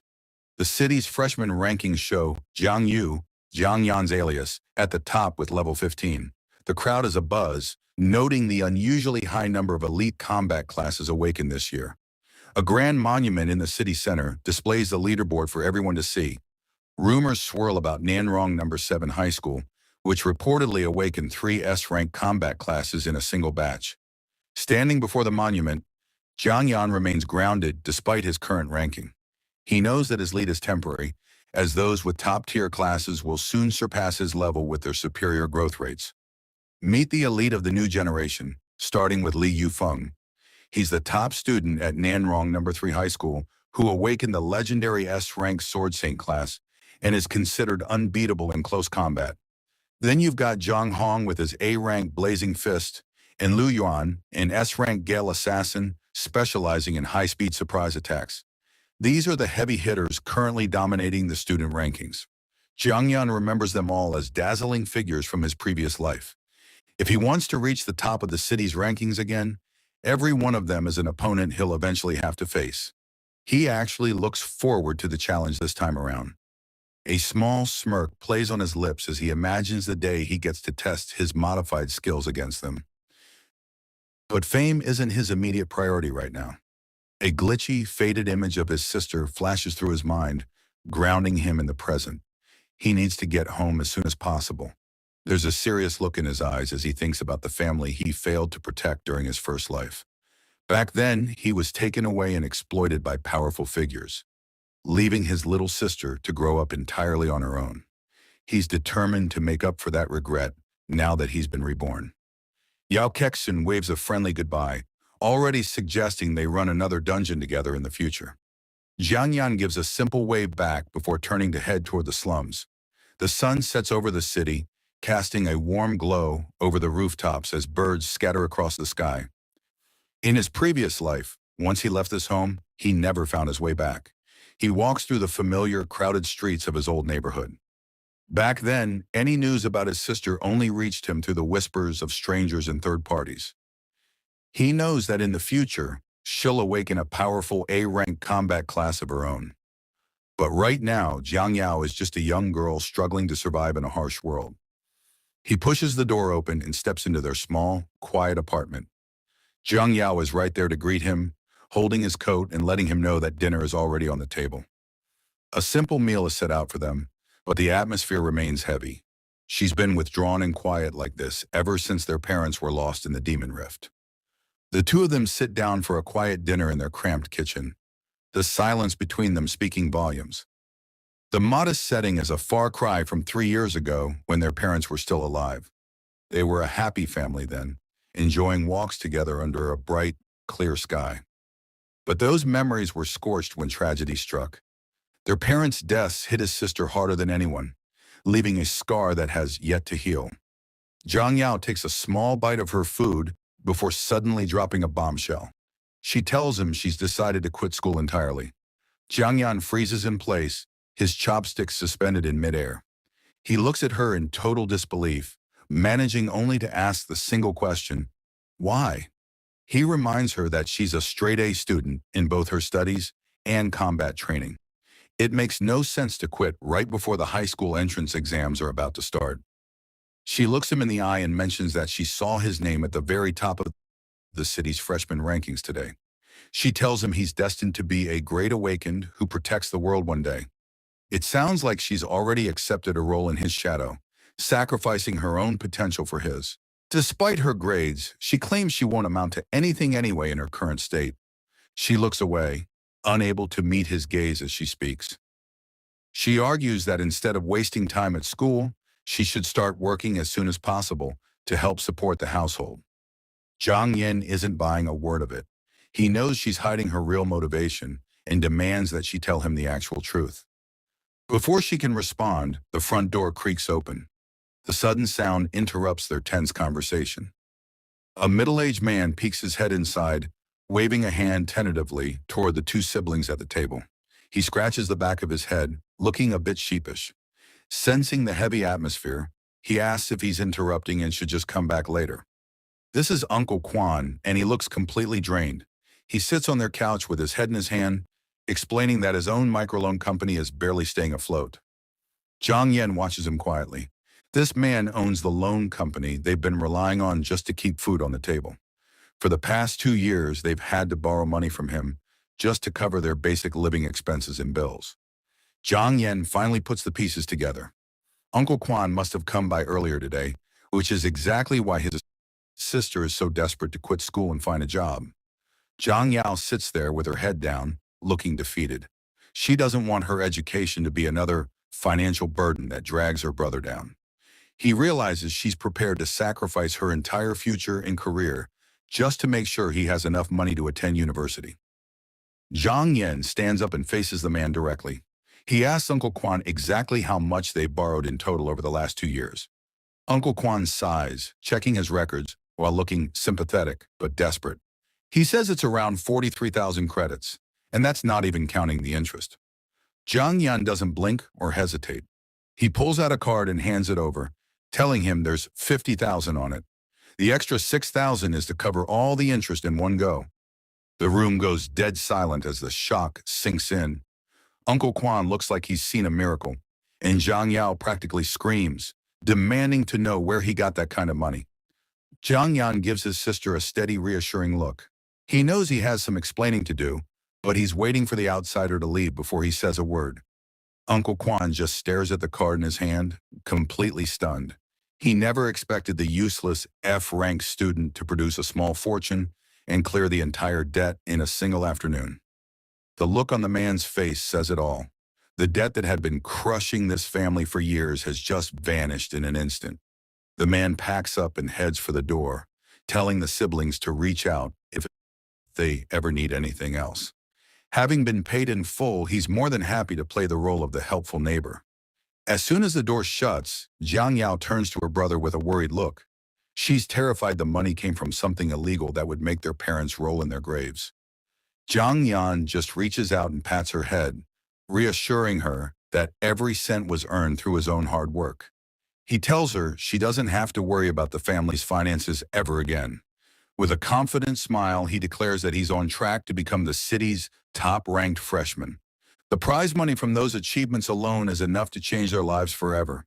He tells her there's no reason for her to sacrifice her own education just to put him through college. He's got the path ahead all figured out. Zhang Yao stares up at him, her eyes beginning to shimmer with tears as the weight of her burden finally starts to lift. She can hardly believe her brother has truly turned things around. He pushes the stack of cash toward her, insisting she take it because he has plenty more where that came from. It's time for them to stop living in survival mode. He explains that he's already discovered new ways to generate wealth. He just hasn't had the opportunity to fully exploit them yet.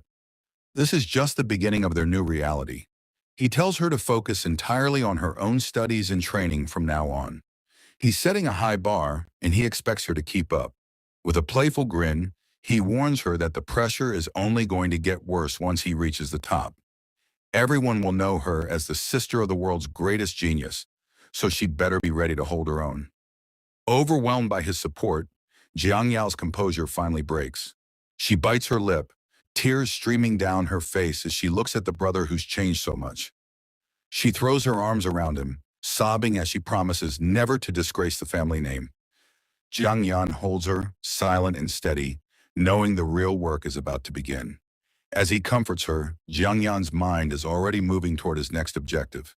He needs to find a way to level up and make money simultaneously if he wants to secure that top scorer title. His eyes settle on a target outside the city's safe zone, the non-wrong Demon Rift. It's a dangerous place, but it's the perfect environment for someone with his unique skills to grind. Poison Dragon Valley is his specific destination, a high-risk area teeming with potential. It's filled with monsters that will provide the massive experience boost he needs right now.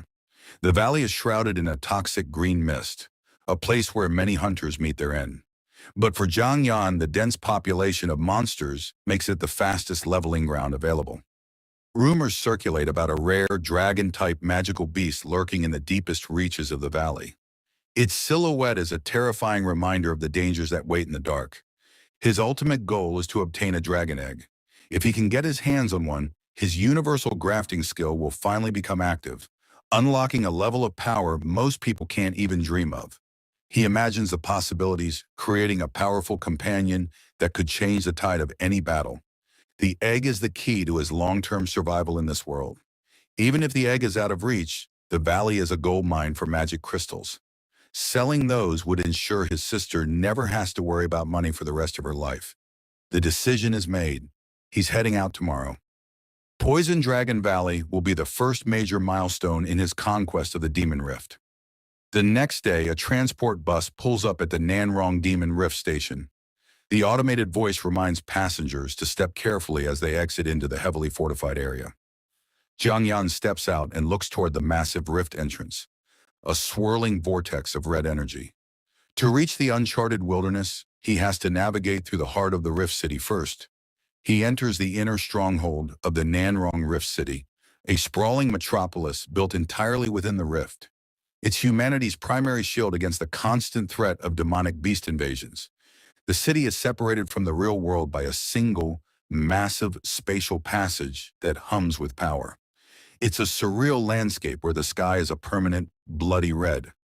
He remembers this place all too well from his past life. Back then, it was overseen by two high-level exalts who forced him to hand over a significant portion of his resources just to operate here. The streets are filled with hunters who have already equipped their most expensive gear. They walk with an air of superiority, ready for the violence that awaits outside the walls. Jiang Yan watches them pass unimpressed.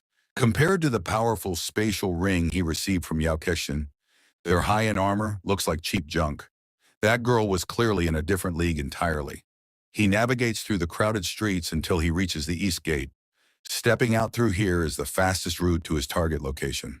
He pulls up a map of the surrounding zones, noting the various territories like the Wraith Pool and Mist Valley.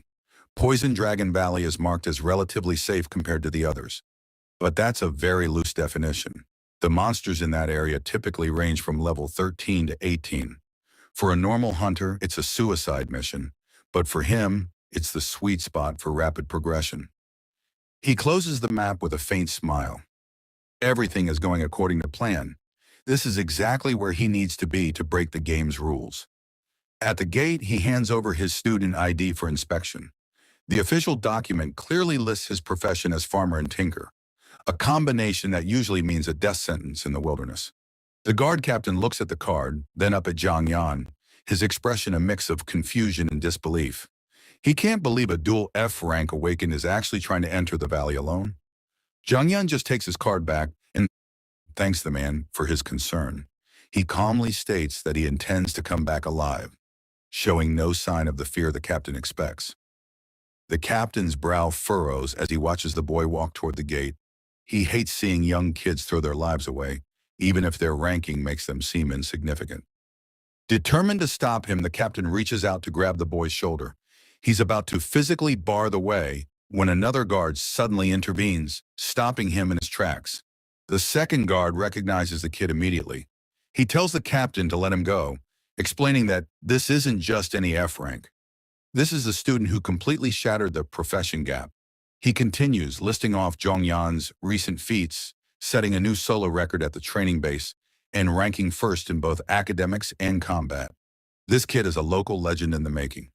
The captain stands there, stunned as he watches the boy's back. He can't wrap his head around how someone with a dual F rank could possibly be that powerful. It defies every logic the world is built on.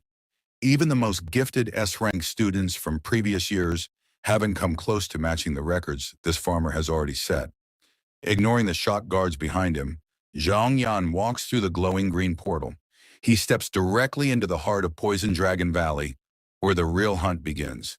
Jiang Yan notes the pervasive toxic gas of Poison Dragon Valley, an environmental hazard that makes every step dangerous. For a solo hunter, this atmosphere is just as lethal as the monsters.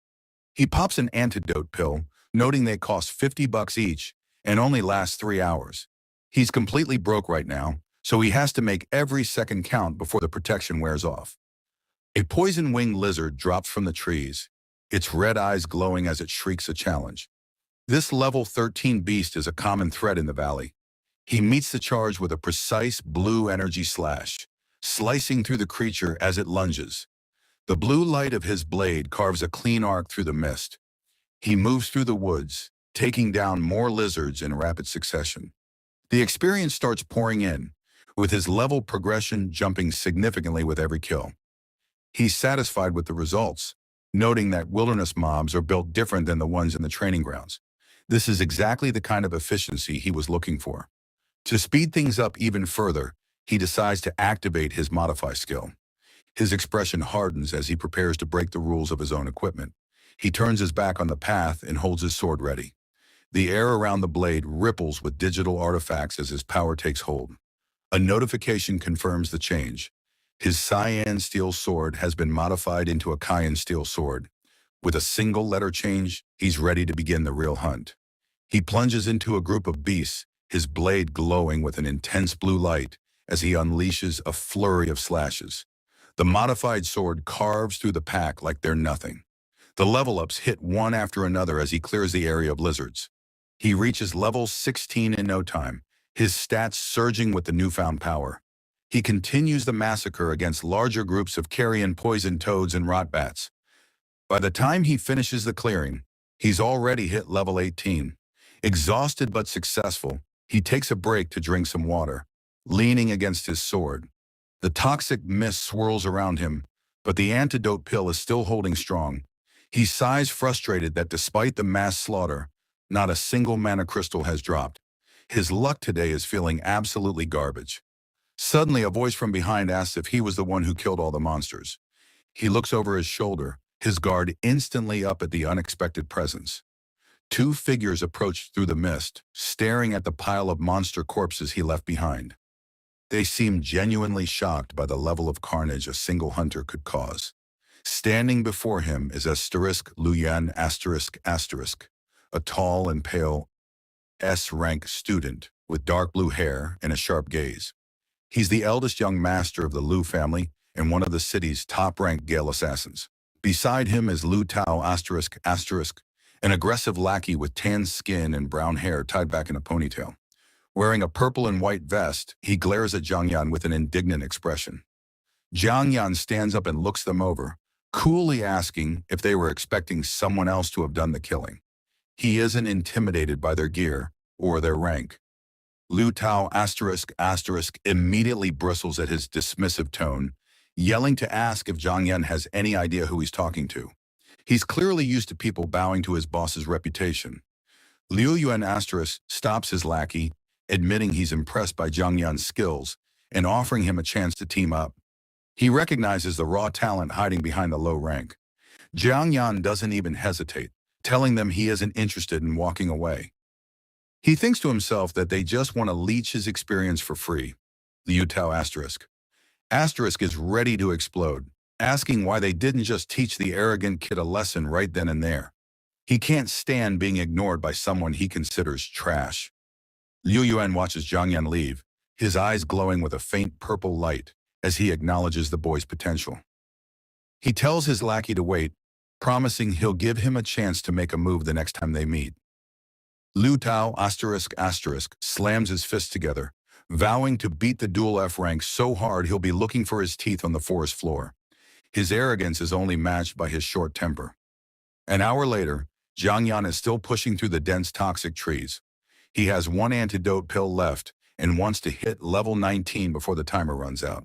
He walks through the clearing, the green mist swirling around his ankles as he searches for more targets. The silence of the woods is unsettling. He's disappointed that he hasn't seen any trace of a rare monster yet. He was hoping for a bigger challenge to speed up his leveling. He recalls the rumors of a powerful dragon-type demonic beast lurking in this valley. So far, the reality hasn't lived up to the hype. Suddenly, he senses movement behind him and spins around, his eyes wide as red danger markers flash in his vision. A sneak attack is coming from the shadows. A massive, bumpy purple tongue lashes out from the mist, aimed directly at him. He barely manages to leap back in time to avoid the strike. He brings his sword down to block the second strike, but the impact is heavier than he expected. He grunts as the shock travels up his arms, noting the monster's incredible defense. His cyan steel sword didn't even cut through the surface. He realizes he's up against something far stronger than the common mobs he's been farming. A massive, hulking shadow rises from the mist in front of him, looming over the trees. The ground shakes as the creature moves. The Miasma Demon Toad King reveals itself. A level 20 boss-tier monster. It's a massive purple creature with yellow eyes and lethal innate skills, like mutated toad skin and bone-rotting venom. The heavy webbed feet of the beast slam into the grass, each toe tipped with a sharp claw. The size of the thing is staggering. Instead of being afraid, Jiang Yan lets out a sharp grin.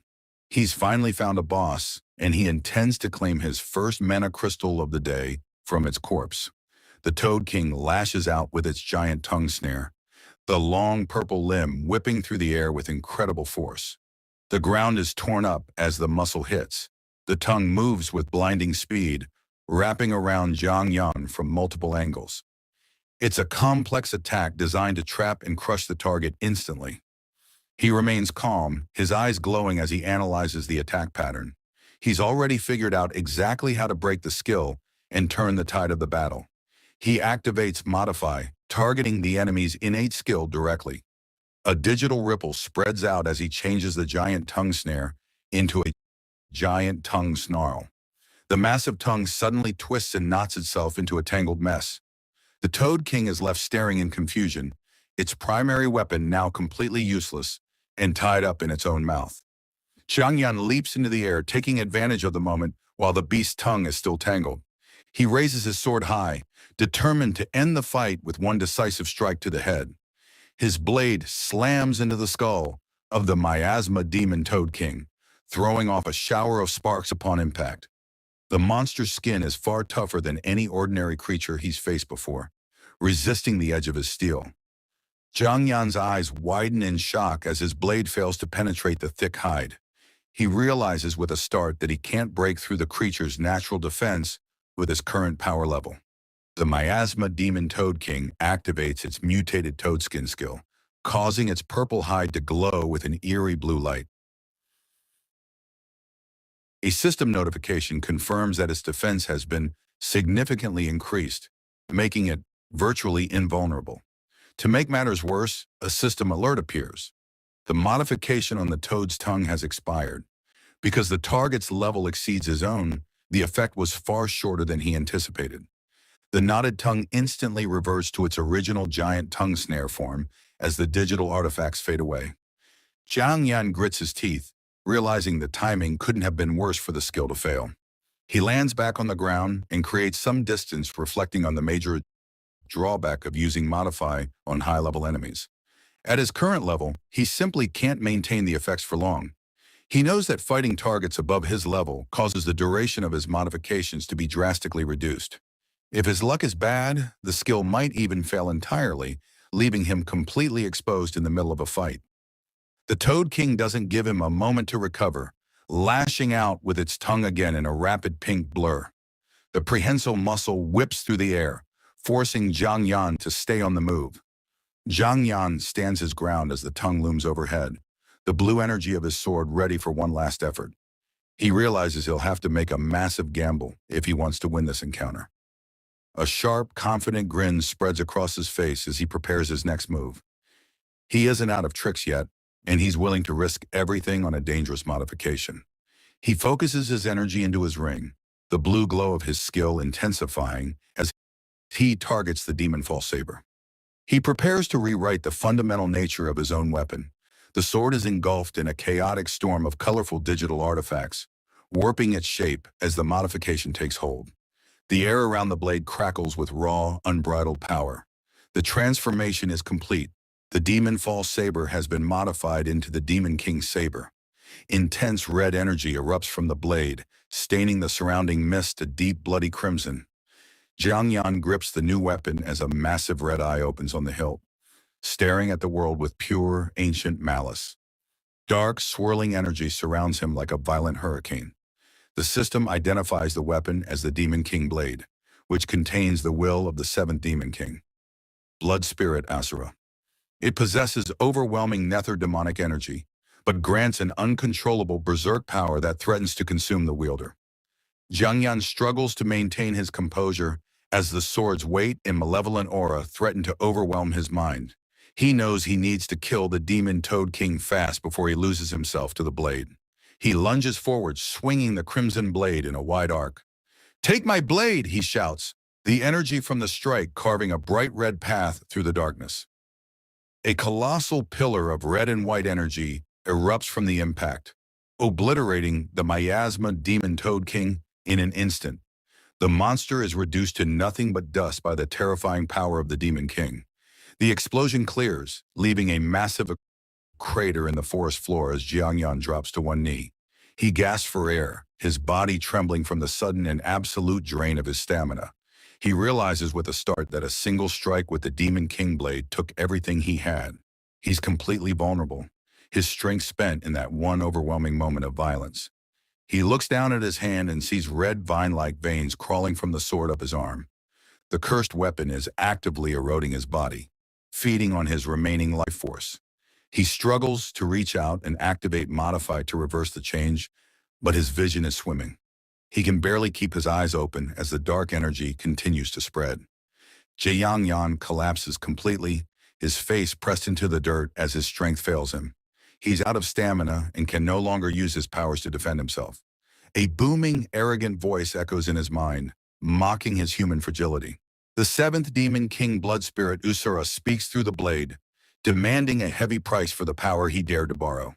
The demon king's presence manifests as a giant singular eye surrounded by swirling red and black energy. It treats Zhang Yan like a lowly insect, laughing at his desperate state.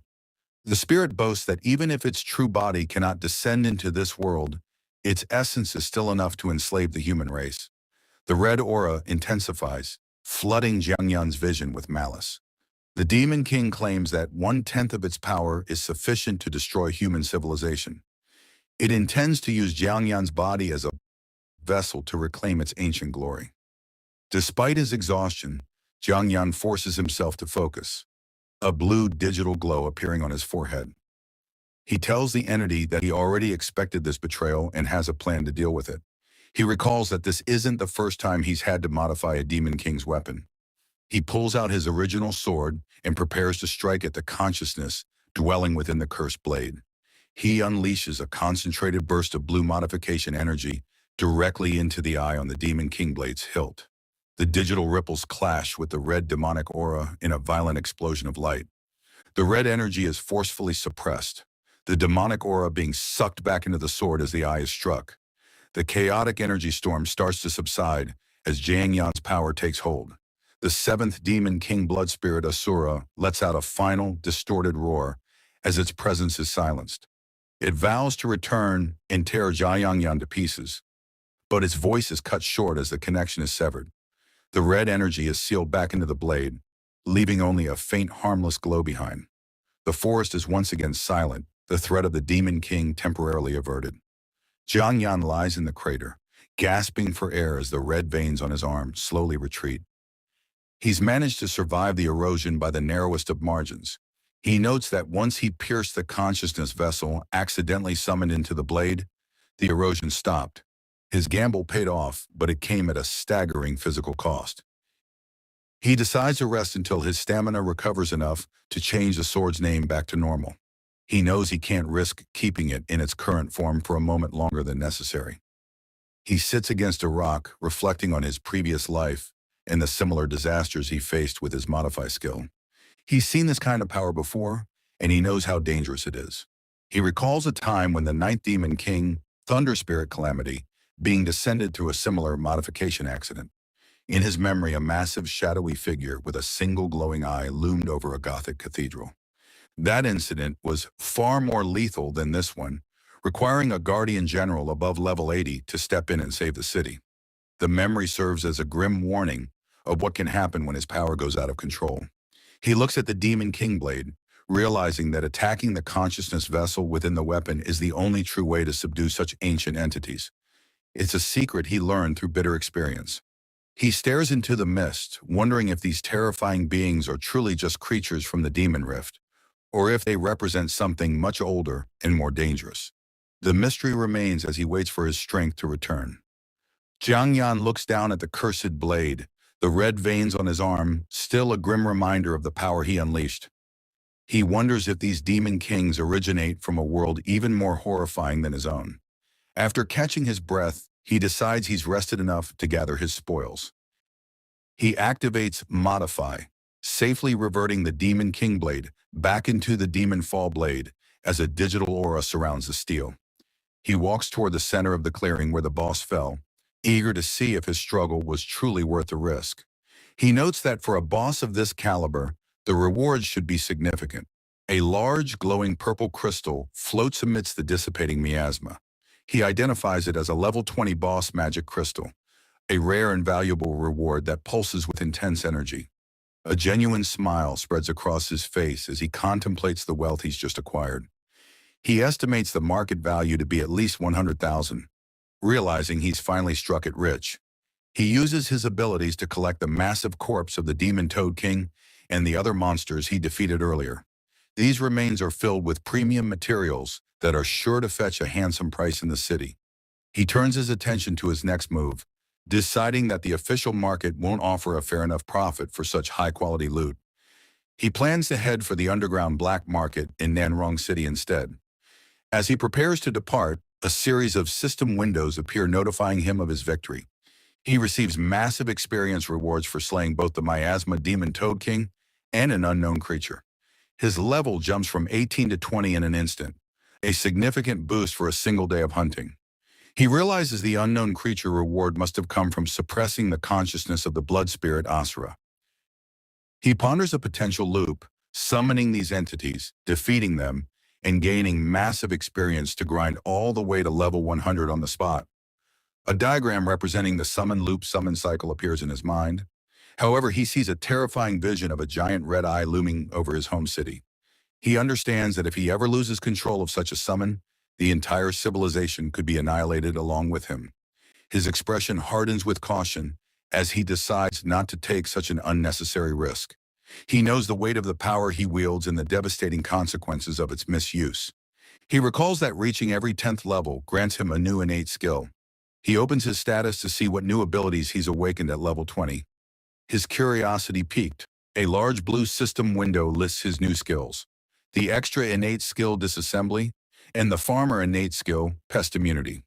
He reads through their detailed effects and requirements.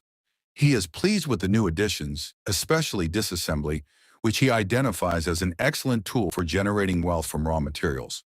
It offers a chance to double his rewards through reward critical. He turns his attention to pest immunity, his mind already racing with the possibilities of his modification skill. He realizes he can transform it into the divine skill damage immunity by changing just a single character in its name.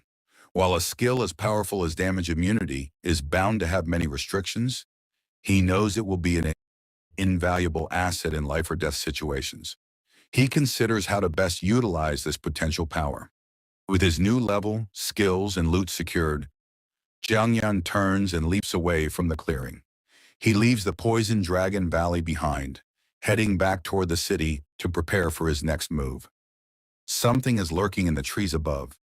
A shadowy figure watches from the branches, hidden by the thick foliage. Jiang Yan spots the observer immediately. He recognizes the guy as a lackey for the young master Liu Yuan. A hand grips a dagger, ready to strike from the shadows. Liu Tao jumps down and reveals himself, identifying as a level 17 assassin. He mocks Jiang Yan for being a dual F-rank trash before closing in. The assassin blurs into motion as he prepares to attack. He lunges forward with his daggers drawn, activating extreme speed. The skill boosts his agility by 30% as he tries to overwhelm the F-rank recruit. Liu Tao grins, convinced he's already won the fight. He can't imagine a low-rank recruit keeping up with a primary combat class. Jiang Yan finds the whole display boring. He stands his ground, completely unfazed by the sudden burst of speed. A bright flash of steel cuts through the air as a counterstrike connects. Liu Tao is thrown back, coughing up blood as a deep gash opens across his chest. He never even saw the blade move. Shaking and confused, Liu Tao can't understand how he was outpaced. He realizes Jiang Yan just pulled a high-quality sword from an expensive spatial ring. Jiang Yan walks through the glowing motes of energy, looking completely bored by the ambush. He looks down at the fallen assassin and asks if he really thought his class rank made him invincible. He explains that training, stats, and awareness are what actually dictate the outcome of a battle. Standing over the wounded man, Jiang Yan makes it clear that Liu Tao isn't even qualified to fight him. He comments that maybe things would be different if the assassin's master showed up instead. A purple projectile streaks through the air, slicing a falling leaf in half. Jiangyan looks up just as the new challenger arrives. Speak of the devil. Liu Yuan drops from the trees with a heavy overhead strike. Jiangyan blocks the blow, their weapons clashing in a spray of sparks. The S-rank student leans into the clash, complimenting the quality of Jiangyan's sword. Jiangyan smiles back, acknowledging that Liu Yuan's blade is also quite impressive. They both leap back, creating some space as they stare each other down in the mist. Liu Yuan isn't there for a chat. He wants to test the strength of the guy ranked #1 among the freshmen. Jiang Yan figures the guy is just salty about the rankings and is looking for a reason to fight. Since a simple duel is a waste of time, Jiang Yan proposes a wager. The loser has to hand over their weapon. Liu Yuan accepts the bet instantly. He activates his S-rank Gale Cloak, which pumps his agility up by a massive 80%. Jiang Yan rests his sword on his shoulder, already thinking about the new addition to his treasury. Luan shifted into a defensive stance, his eyes locked firmly on Zhang Yang as countless thoughts raced through his mind. My class was destined to be faster than anyone else. Speed is my everything. The moment that thought crossed his mind, he exploded forward like a bolt of lightning and charged straight at Zhan. Without the slightest hesitation, Jiang Yang raised his arms and weapons to defend himself, struggling to keep up with the barrage of attacks coming at him from every angle, even while blocking. He could not help but feel shocked. It's truly outrageously fast as expected of an S-rank combat class. Not far away was lying on the ground while witnessing the entire battle unfold before his eyes. Excitement filled his face as he shouted loudly, "So cool! Just take him out like this, brother!" Seeing Jiang Yang apparently struggling to defend against his speed, Luan became even more confident. A victorious smile slowly appeared on his face as he thought to himself, "Too slow. He is simply not my opponent. And Frank class is ultimately just Frank." In Luan Unx's size, the outcome of the battle had already been decided. Yan seemed incapable of matching his speed, and every second that passed only strengthened his belief that victory was within his grasp. Then in a sudden flash of movement, Lu Yan disappeared from Zhang Yang's sight and instantly reappeared behind him, gathering all of his strength into a single devastating strike. He aimed directly at Zhang Yang's blind spot. A confident grin spread across his face as he swung his attack forward. This strike will end everything. At that very moment, blood splashed into the air. For a brief second, everyone believed the battle was over. But in the next instant, an unbelievable scene unfolded. Without even turning around to look behind him, John had casually reached out with one hand and stopped Luan's attack dead in its tracks. The strike that was supposed to decide the battle had been completely halted. Silence seemed to fall over the battlefield.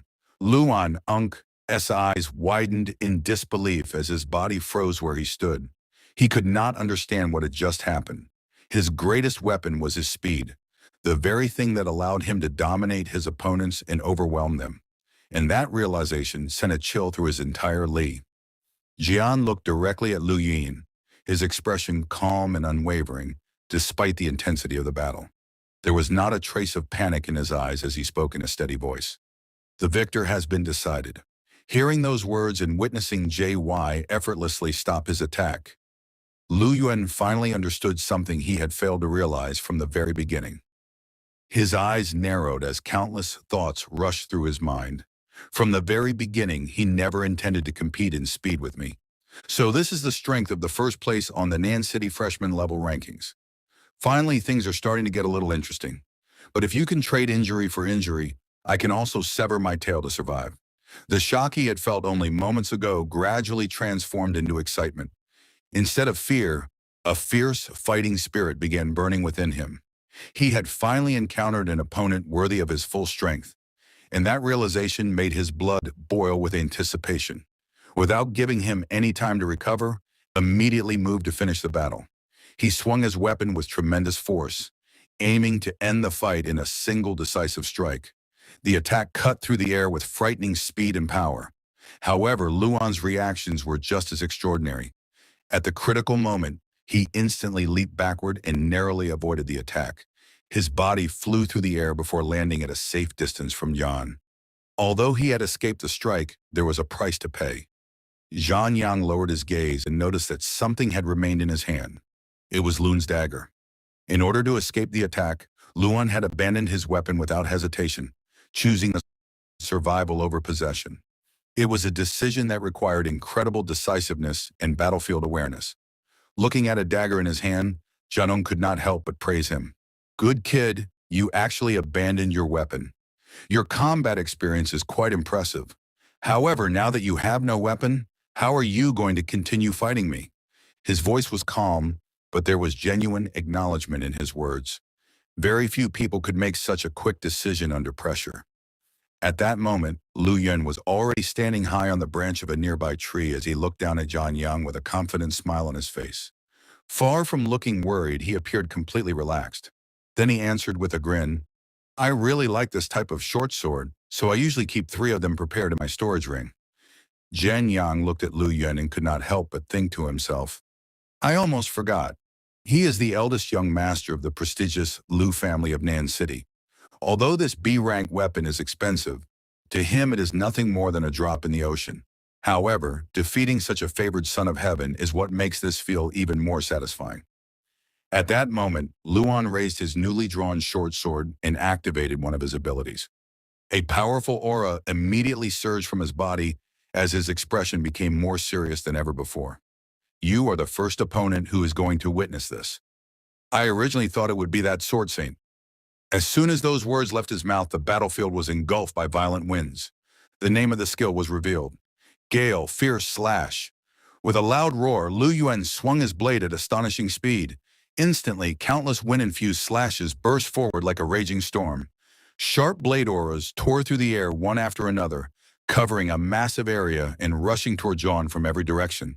Faced with the overwhelming assault, John immediately began moving at high speed, weaving through the incoming attacks while searching for openings. As he narrowly dodged one slash after another, he analyzed the situation in his mind. This is the power of a combat class. Every innate skill can provide a massive boost in combat. Another barrage of blade auras shot toward him, forcing him to change direction repeatedly. Not to mention, this kid is an S-rank combat class.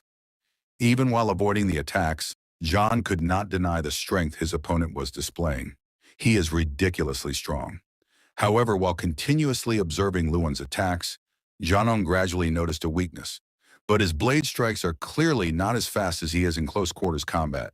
Slashing out this kind of wind-type blade aura must take a huge toll on his stamina. Hiding my figure and seeking a one-hit kill is my chance at victory. His eyes narrowed as he reached a decision. After all, I can't possibly use my true innate skill. The next moment, Zhang Yang completely disappeared from sight. Luan continued his assault for a few moments before finally realizing that his target was nowhere to be seen. He stopped and carefully scanned the surroundings. The battlefield had suddenly become silent. Standing amidst the chaos he had created, Luan slowly spoke. He hid himself. A wise decision. A faint smile appeared on his face. However, moments later, that smile turned into a confident grin. But what will you do once you have nowhere left to hide? The instant he finished speaking, he unleashed another frenzy of attacks. Wave after wave of gale, fierce slash erupted from his sword. The surrounding forest was devastated by the relentless assault. Massive trees were sliced apart one after another, crashing to the ground with thunderous noises. Finally, after reducing the surrounding area to ruins, Luan descended from above and landed on the ground. He immediately looked around, expecting to find Zhang Yang exposed among the wreckage. But what he saw made his eyes widen. The battlefield was empty. There was no trace of Zhang Yang anywhere.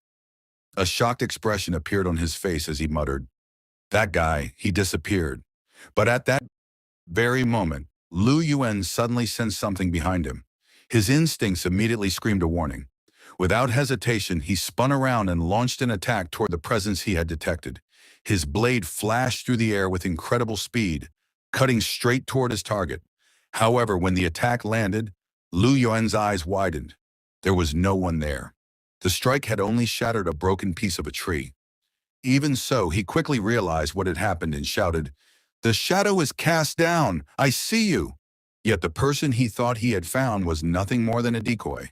At that moment, a figure slowly emerged from the mist in front of him. Jian Yang stepped forward calmly, his sword in hand and his gaze unwavering. Then he spoke. A feint to the east, strike to the west. I win. Hearing those words, Lu Yuan's expression became increasingly complicated. In his mind, countless thoughts surged forth. An F-rank class actually pushed me to this extent. Using the terrain here and even the plants, he looked at Jian Yang with a mixture of disbelief and admiration. If he were an A-rank class, I really don't know how strong he would be. But what a pity. No matter how strong he is merely an F-rank class. While I am a true strength combat class, how could it be possible to be defeated by you just like this? Refusing to accept defeat, Luan activated another ability. A brilliant light erupted around him as a powerful barrier instantly formed before his body. The shield stood firmly between him and Jian Yang, blocking the incoming attack path. Seeing this, Jian Yang's eyes narrowed. This kid has also broken through level 20, and he has another innate skill. However, his confidence remained unchanged. But my Qinggong sword is not to be trifled with either. The pressure emitted from Jian Yang's sword rapidly increased. The air itself seemed to tremble under its power. Luan's barrier held for a moment, but soon cracks began spreading across its surface. Even Johnny Unx's sword started vibrating from the tremendous force being exerted. Looking directly at the shield before him, Zhong said, "Even if you have a shield, you can't withstand such a powerful attack." In the next instant, he unleashed a full-force strike. Boom! The barrier shattered completely. Fragments of energy exploded in every direction as the shield was destroyed. The remaining force of the attack slammed directly into Lu Yun, sending him flying a tremendous distance away. His body crashed through the battlefield before finally coming to a stop far in the distance. After watching him disappear into the distance, Jian Yang stood silently and looked ahead. Then he muttered to himself, "Should I pursue further?" For a brief moment, he considered finishing the fight. However, he quickly shook his head. But it obviously hasn't reached the point of a life-and-death struggle. Moreover, Lu Yan isn't a bad person. In my past life, he also led the Lu family to resist the monster invasion. Meanwhile, far away from the battlefield, Lu Yuan lay on the ground. His condition was miserable. His clothes were torn, his body ached from head to toe, and his stamina was nearly depleted. Yet, despite his condition, his fighting spirit had not completely vanished. As he struggled to stand, he thought, "I haven't lost yet. Wait until he gets closer, and I'll give him a wind blade point blank. Even if my stamina is exhausted, I must severely wound him." However, as those thoughts crossed his mind, another realization followed. But as someone with an S-rank class to actually be pushed into such a desperate situation by an S-rank like him, he clenched his fists. So an F-rank class can also grow to be this strong? Despite his shock, he still held faith in his own future. But no matter what, my potential as an S-rank is definitely higher than his. Soon afterward, he saw Jian Yang approaching from the distance. Believing that the battle was about to continue, Lu Yan secretly prepared one of his daggers for a final surprise attack. His eyes remained fixed on Jian Yang. But then something completely unexpected happened. Jian stopped in front of him and extended his hand. There was no hostility in his expression. Instead, there was only respect. Then he said, "It seems we fought to a draw. You are really strong." Luan was completely stunned. His mind went blank. Nothing about the situation made sense to him. Confused, he asked, "What do you mean by this?" Jian smiled slightly. "I mean that you are an opponent worthy of my attention. We'll call this match a tie." For a moment, Lu Yun simply stared at him. Then he noticed something in Jian Yang's eyes. There was no arrogance, no contempt, no sense of superiority, only genuine acknowledgement.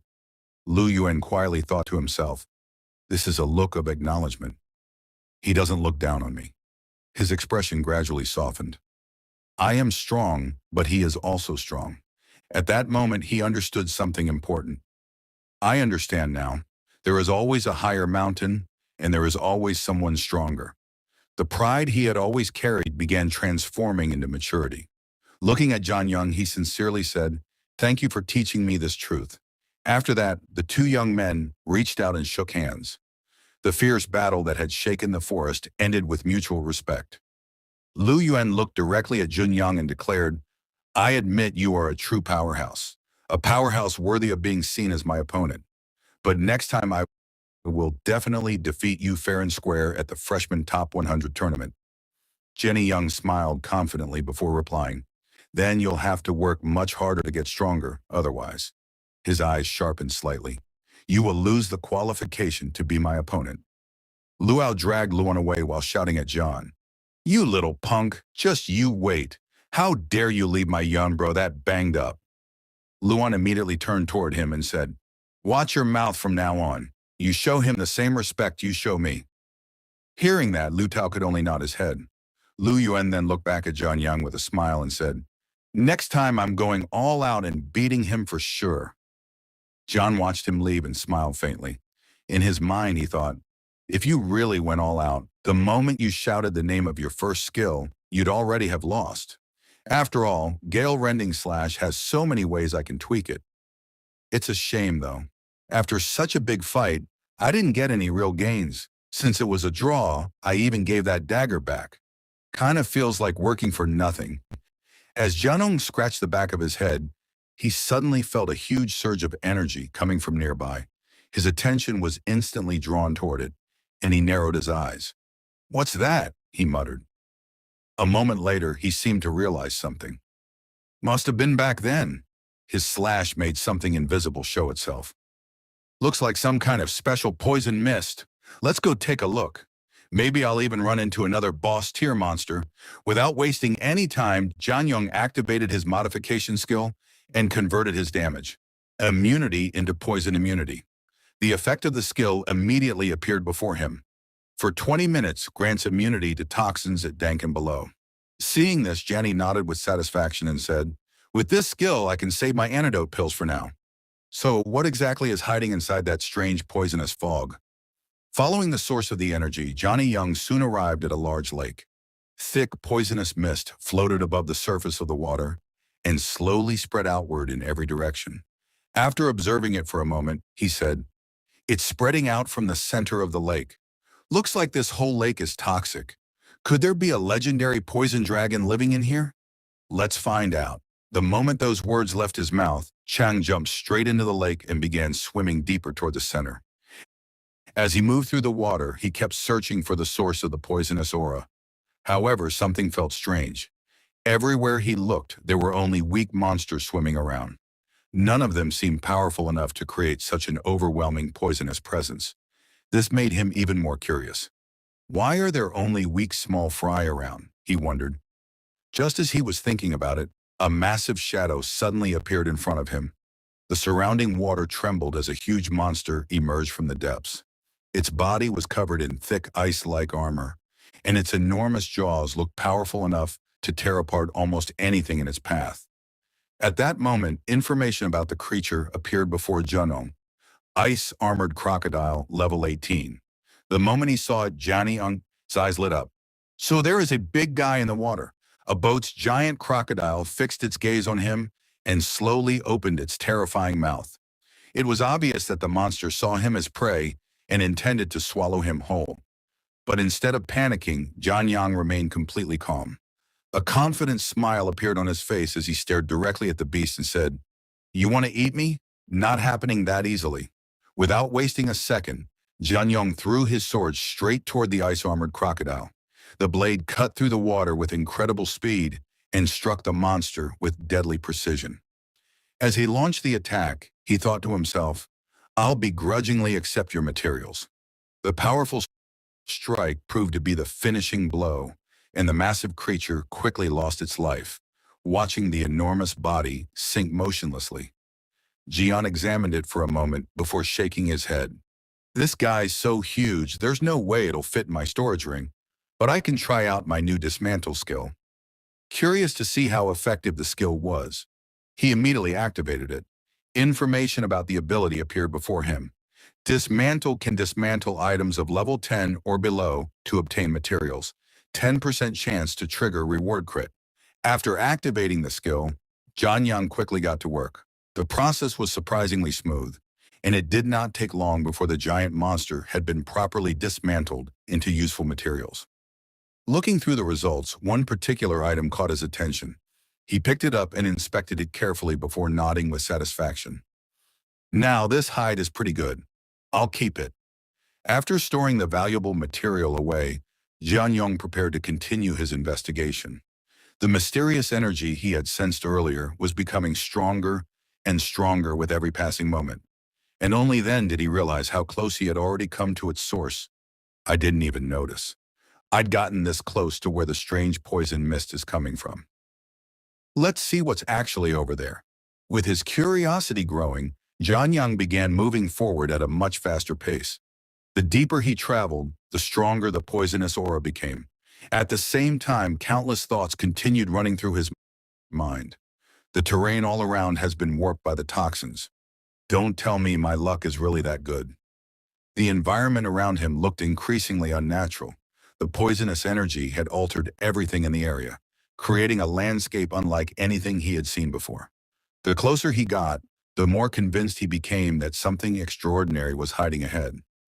Eventually, he spotted a massive rock and quickly moved behind it to conceal himself. Carefully peeking from cover, he looked toward the center of the toxic region. At that moment, information provided by the system appeared before his eyes. Poison Dragon, level 43, female growth phase. The moment he saw those words, Jianyang Ungses's heart skipped a beat. His eyes widened slightly as he stared at the creature in the distance. It really is a poison dragon, even for someone who had encountered many powerful monsters. The sight before him was shocking. He continued observing the dragon while countless thoughts filled his mind. Still in its growth phase and already laying eggs with its level up to 43. As expected of a legendary high-tier monster, the enormous dragon radiated an overwhelming presence and the poisonous aura spreading throughout. The entire lake clearly originated from it. Hidden behind the giant rock, Jian remained completely still as he continued watching the legendary creature from afar, knowing that he had just stumbled upon something far more valuable and dangerous than he had ever expected. Hidden behind the massive rock, Zhen Yang continued staring at the poison. Dragon, while countless calculations ran through his mind. The more he observed the legendary creature, the more valuable it seemed in his eyes. Once it matures, it'll probably hit at least level 70. And with my universal crafting skill, its upper limit can be pushed even higher. When I find a chance to steal those dragon eggs, I can count that as avenging all the humans who died here. The thought of obtaining those eggs made his heart race with anticipation. However, just as he was planning his next move, a strange sound suddenly echoed through the area. Jin Young immediately looked upward, his expression turning serious. A moment later, he sensed another overwhelming presence approaching.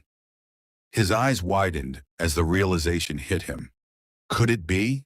Of course there's a male, too. The discovery instantly changed the situation. One poison dragon was already terrifying enough, but the existence of a second one made this place far more dangerous than he had expected. John Young quickly assessed the risk and came to a conclusion. This place isn't safe. I can't beat them yet. Time to come back when I'm stronger. At least my goal is clearer than ever. Get stronger. Claim those dragon eggs. Not long afterward, Jian Yang had already left the lake and returned to dry land. Even as he walked away, his mind remained focused on the future. When that happens, who else but me could be Nanyang City's top scorer? Time to go. I'll sell these materials at the black market first and cash out. With his plans decided, he immediately set off toward his next destination. Soon the scene shifted to the underground black market of Nanyang City.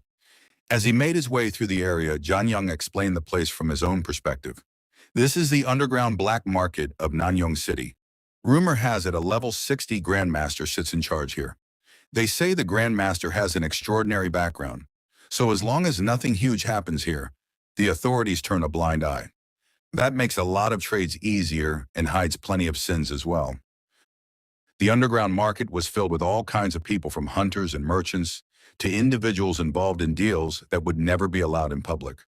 Despite its dangerous reputation, it was also one of the most convenient places to buy and sell rare materials.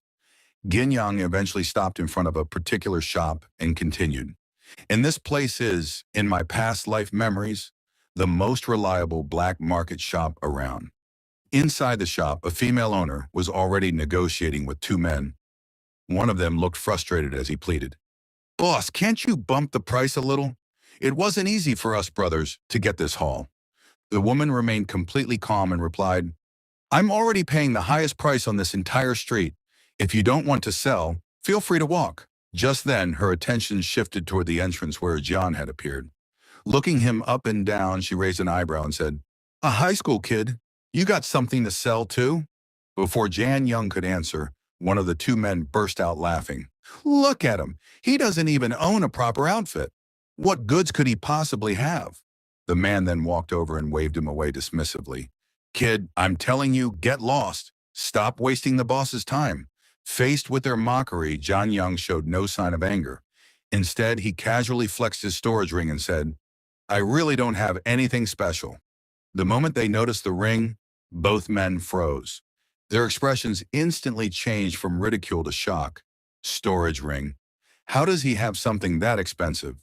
Before they could recover from their surprise, Jen Yang calmly began taking items out one after another.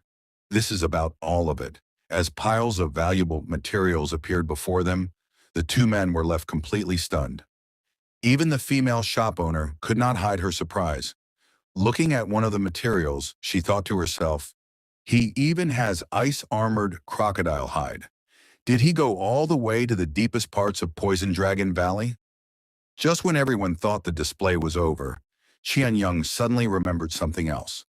Reaching into his storage ring again, he pulled out another item and said, "Oh, right, there's also this." The moment the object appeared, both men stared at it with wide eyes. Magic crystal? He actually brought out a magic crystal. Just who is this kid? Their earlier arrogance had completely disappeared. Now they could only look at John with disbelief. Meanwhile, Jan simply smiled and turned toward the shop owner. "Boss, could you tally everything up and tell me how much it's worth? Please hurry. I wouldn't want to hold up these two from their big business with you." After finishing the deal, the scene shows both of them sitting inside a luxurious VIP room. Boss Chin calmly looked over the transaction records before speaking in a professional tone. "According to our agreement, the total value of all the materials you brought comes to 78 light 500.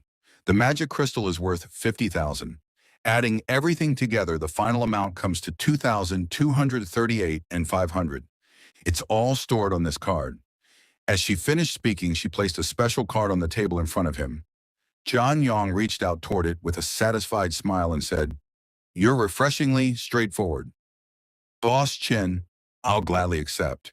However, before he could take the card, Boss Chin gently placed her hand over his and continued, "Also, this gold card marks you as a VIP client of Jinu Pavilion. If you bring us magic crystals in the future, I can increase the recycling rate by another 10% for you."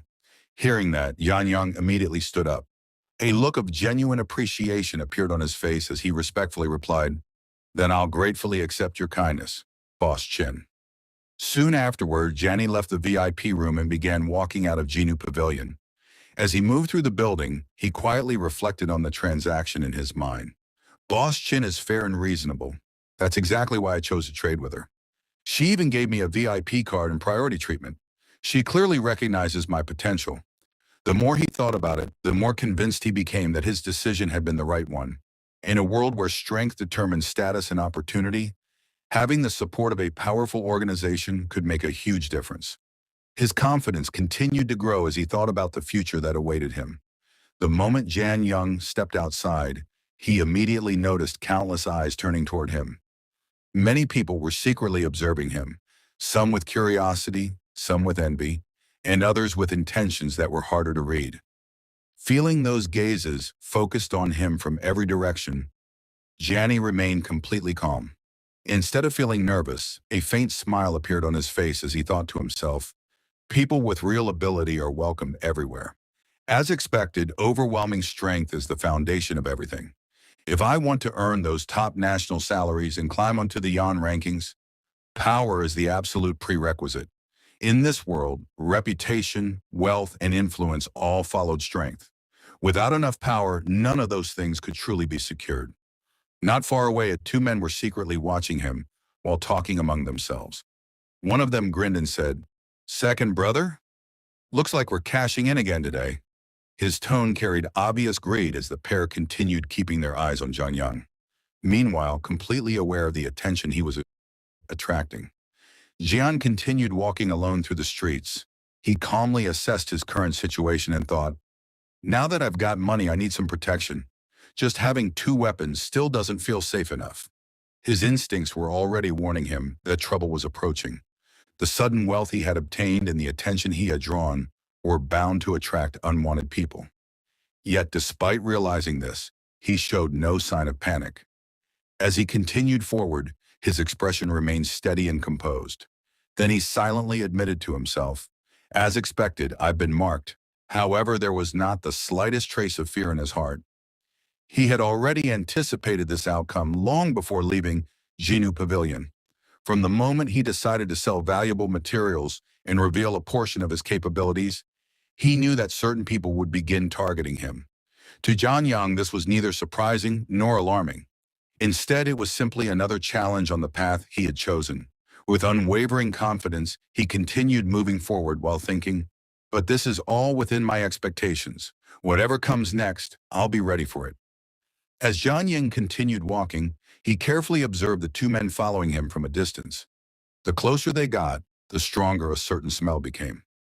After taking a moment to assess them, he silently narrowed his eyes and thought to himself, that stench of blood on them? I'd bet everything inside those sacks there carrying his stolen loot as well. Judging from their appearance and the murderous aura surrounding them, these were clearly not ordinary people. They had likely robbed and killed many victims before crossing paths with him. A cold smile appeared on John Young's face as another thought crossed his mind.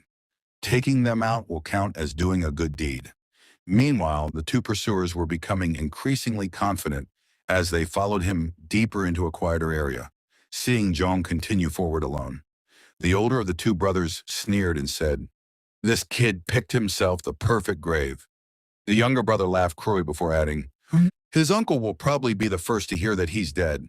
In their eyes, Janong was nothing more than an inexperienced high school student carrying a large amount of money.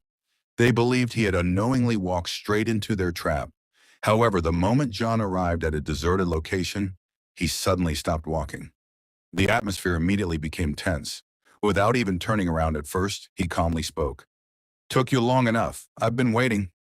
Hearing those words, both brothers were momentarily stunned. They had assumed they were the hunters, yet it suddenly sounded as though they had been led here on purpose. The older brother stepped forward while gripping his massive cleaver and looked at Jin Yang with a mocking smile. Kid, you're still in high school, right? We're both combat classes. Before Jin Young could respond, the younger brother confidently added, plenty of grown-ups have died at our hands. You're just the next one on the list. Their voices were filled with arrogance, as they tried to intimidate him with their experience and reputation, but instead of showing fear, Jin Young casually looked at them and replied in an exaggerated tone, combat classes? I'm so scared. A helpless little Frank artisan like me could never beat you two. His words were dripping with sarcasm. Far from sounding frightened, he was openly mocking them. The older brother's expression immediately darkened with anger. Brat, nothing about your face says you're scared. The younger brother quickly realized what was happening and shouted, Big brother? He's obviously making fun of us. Jian Yong didn't even bother hiding it anymore. He shrugged and openly admitted, You're right, I am making fun of you. His calm attitude completely infuriated the two criminals. Enraged, the older brother immediately charged forward while raising his cleaver, preparing to cut Jian Yang down in a single strike. At the same moment, the younger brother activated one of his skills and shouted. Venom and toxic energy immediately spread across his weapon as he prepared to attack. Yet Junyang remained perfectly calm. He casually snapped his fingers and quietly said, Since my rebirth, this is the first time I've used the skill on humans. Then he activated one of his abilities. Activate Skill Modification. The moment the skill took effect, a strange and terrifying change occurred. Jianyong Unk's modification ability instantly interfered with their skills and altered them. His own passive healing skill underwent an enhancement and rose to a higher level, while the abilities of his enemies were forcibly modified into something completely different. The older brother suddenly froze in confusion before his body began attacking itself uncontrollably. His muscles moved against his will as he started inflicting damage upon his own body. His confident expression instantly turned into one of horror. The younger brother was even worse off. As he watched the situation unfold, he screamed in panic. At that exact moment, his venom-imbued skill was modified into a completely different ability called Consume. Instead of empowering him, the venom he had prepared for his enemy suddenly turned against its owner. The poison rapidly spread through his own body. His face turned pale as agony filled every part of him. Unable to remain standing, he collapsed to his knees while staring at Jiang with disbelief. Finally, he could only choke out a desperate question. How is this possible? Ignoring their fear, Jiang Yang slowly walked forward. There was no excitement on his face, only calm certainty. Looking at the results of his skill, he quietly muttered, "So, it's finally complete." Then he raised his sword and pointed it directly toward the two men. His voice became cold and sharp. "You've killed and robbed quite a few people, haven't you? Then your retribution is here." A few moments later, silence returned to the area. The two criminals who had once hunted countless victims were dead, having fallen to the very consequences of their own actions. After finishing them off, Jiang Yang searched through their belongings. While examining the items they carried, he suddenly noticed something familiar. Pulling out a piece of paper, he read it aloud. Wanted notice. B-rank fugitives Lu Dalai and Xu Yang. For a moment, Yan Yang stared at the notice before shaking his head in amusement. A faint smile appeared on his face as he looked at the corpses lying nearby. "You actually kept your own wanted posters." Jan Young casually tossed the wanted notice onto the ground as he stepped forward and looked at the corpses one last time. A hint of disdain appeared in his eyes as he said, "But I won't touch dirty money from scum like you. So all that swagger was for nothing." Even after discovering that the two men were notorious fugitives, he had no interest in taking the wealth they had obtained through robbery and murder. To him, money stained with innocent blood was worthless. However, as he searched through their belongings, he finally found something that caught his attention. A slight smile appeared on his face. "Good thing they had one piece of gear I can use." At that moment, a system window appeared before him, displaying all of the equipment's attributes in detail. The item looked ordinary and unimpressive at first glance. Jun Yang examined it carefully before saying, "Looks plain enough. Time for my hands to turn trash into treasure." Then he activated his unique ability. Activate Skill Modification. The equipment instantly began to change. The attributes displayed on the system panel rapidly transformed one after another. As the modification skill reshaped the item into something far more powerful, waves of energy flowed across its surface as its quality continuously improved. After the process was complete, Jian Yang picked up the newly upgraded piece of equipment and put it on, feeling its enhanced power. He nodded with satisfaction and said as expected, "Trying to upgrade something into a legendary piece always causes unexpected changes." He carefully studied the design that had appeared on the coat. The pattern on the coat is a poison boar fiend sigil. Not exactly top tier, but still decent. Then another thought crossed his mind and his expression softened slightly. "I'll bring this back as a surprise for my sister." As he thought about returning home, his attention shifted toward an even more important matter. Besides, the college entrance exam is about to start. His eyes filled with determination. "This time it's my turn." Young Yainong Sol's turn to stun everyone. In his previous life, he had watched others rise to glory while he remained overlooked. This time would be different. He would become the center of attention. He would stand above everyone else. Soon afterward, Zhang returned home carrying several items. The moment he entered, he called out, "Yao, come help me out." Hearing her brother's voice, Zhang Yao quickly came over. The moment she saw the pile of clothes and equipment he had brought back, her eyes widened in shock. "Bro, where did you get all of these?" Jian Yang smiled while showing her the collection. "There are so many outfits, and this one's a powerful piece of armor, too." Xiang Yao looked completely stunned as she examined everything in front of her. To her, the amount of equipment seemed unbelievable. Seeing her reaction, Zhang laughed and replied, "Obviously, your brother earned them, fair and square." Then he suddenly remembered something and added, "Oh, right, Starting this month, your allowance is going up. Zhang Yao immediately waved her hands in panic. No, that's fine.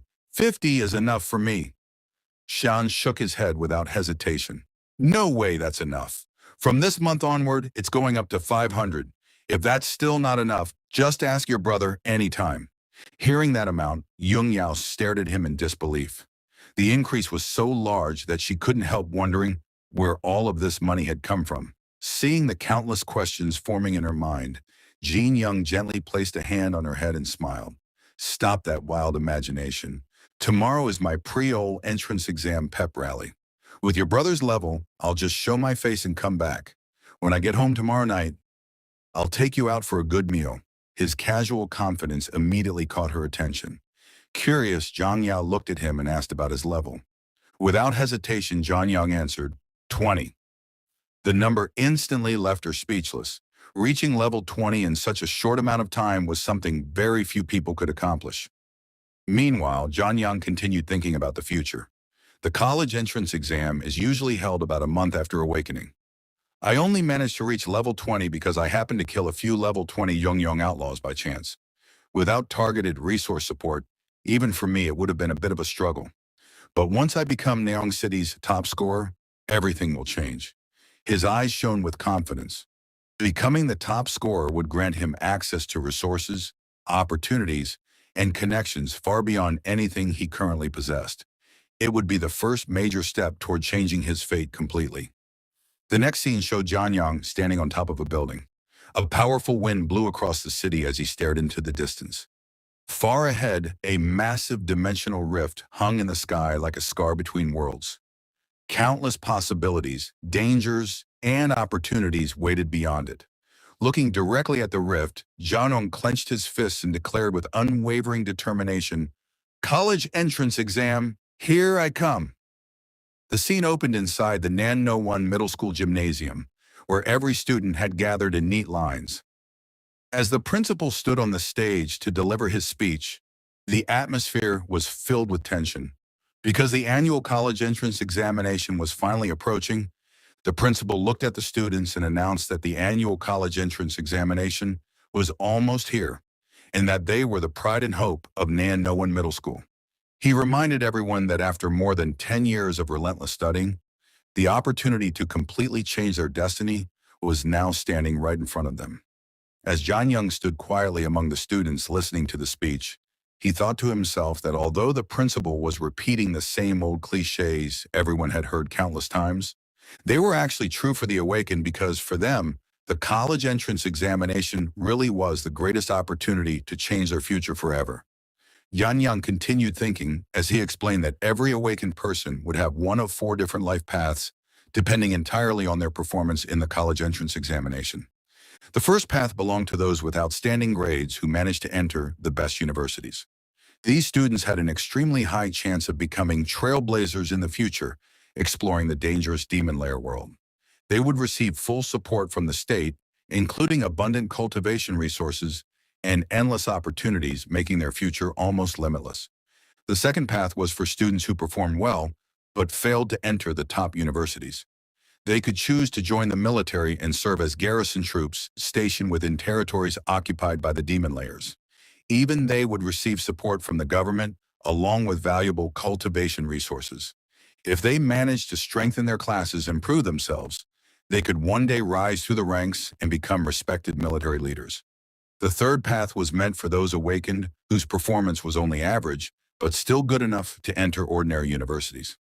These people would most likely become members of the Guardian Knights in the future. They would receive local support instead of national-level backing, and their cultivation resources would be far fewer. But for ordinary people with average talent, this was already considered an excellent future.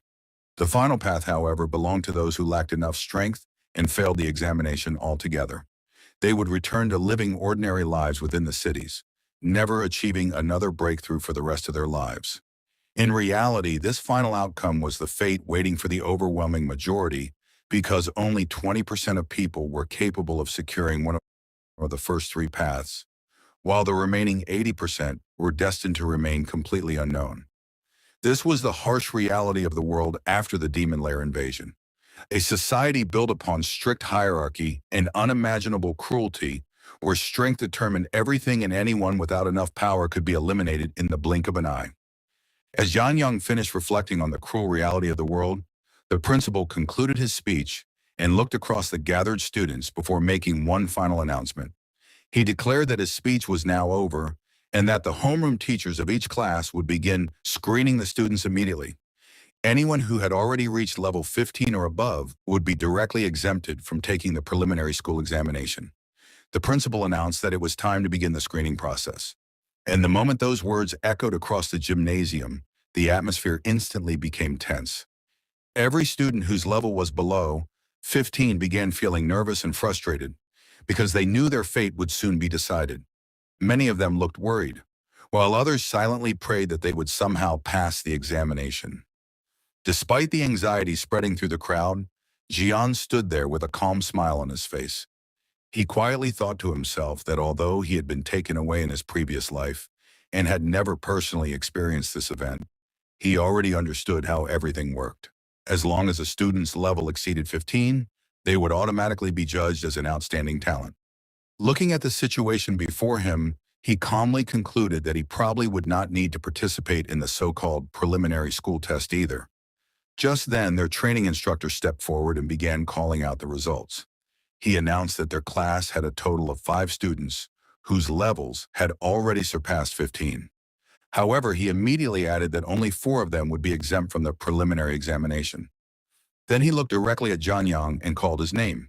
He explained that although John Young had already reached a level above 15, he would still be required to participate in the preliminary school test. The reason was simple. John Young did not belong to a combat class, and on top of that, his class was only ranked F, making him an exception to the rule. The moment those words were spoken, the students around John Young immediately began whispering among themselves and making all kinds of mocking comments. His classmates looked at him with ridicule. While his longtime rival could not hide his satisfaction, he sneered loudly and declared that this was exactly the treatment an F rank deserved. Before openly calling Zhang nothing more than worthless frank trash, even so, John Young showed no sign of anger. Before the situation could become any worse, their training instructor walked over to him and spoke in a comforting voice. He told Zhang not to lose heart because he personally knew how outstanding he truly was. Unfortunately, this was the decision made by the school itself, and as a teacher, he had no authority to change it. Hearing those sincere words, Jan Young simply smiled at his teacher without the slightest hint of disappointment. He respectfully replied that he understood the situation and that if that was the school's decision, then he would simply participate in the preliminary school test without any complaints. His calm response only made his enemy even more confused. As he watched Yan Young standing there so relaxed, he could not understand how someone in that position could remain so composed. He thought to himself that everyone already knew how formidable. A loud whistle echoed throughout the gymnasium, and immediately an announcement rang through the speakers, declaring that the preliminary school test had officially begun. The announcement explained that the preliminary school test was an internal screening held by every high school before the actual college entrance examination, and that only the final victor would earn the right to participate in the real college entrance exam. It further revealed that the elimination rate was as high as 90%, making it one of the cruelest selection systems imaginable, where only the strongest and most capable students would survive while everyone else would be left behind. The competition quickly got underway, and before long, another announcement echoed across the arena, declaring that Zhang Shu from Class 9 had won the match for Group 8. As the battles continued, the principal and vice principal stood together watching every match unfold from the observation area. The vice principal shook his head and remarked that it had already been a full month since everyone had awakened, yet many of the students still had not even reached level 15. In his opinion, there was nothing worth expecting from their future since most of them possessed only D rank or E rank classes, while many others had awakened crafting classes that were not even suited for combat. After hearing those words, the principal calmly replied that this year was different. He reminded the vice principal about Jung Yan, the student who had held first place in both literary studies and martial arts for 3 consecutive years. He asked whether he still remembered that extraordinary young man. The vice principal immediately answered that of course he remembered him, and admitted that he too had once placed great hopes on Zhang Yan. However, he sighed with disappointment because no one had expected such a brilliant student. To awaken an F-rank class, the vice principal continued, explaining that the principal already understood what an F rank truly represented. Originally, the lowest rank among awakened classes had always been a rank.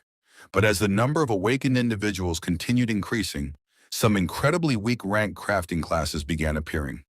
Their abilities were considered so poor that they were originally classified as trash rank. However, the authorities eventually decided that the word trash sounded far too insulting, so they officially renamed that category as frank. Even if Zhang Yin had remained the top student in both academics and martial arts, the overwhelming difference in class quality made it absolutely impossible for him to win against the others. The principal listened quietly before responding with complete confidence. He reminded the vice principal not to judge people solely by the rank of their class.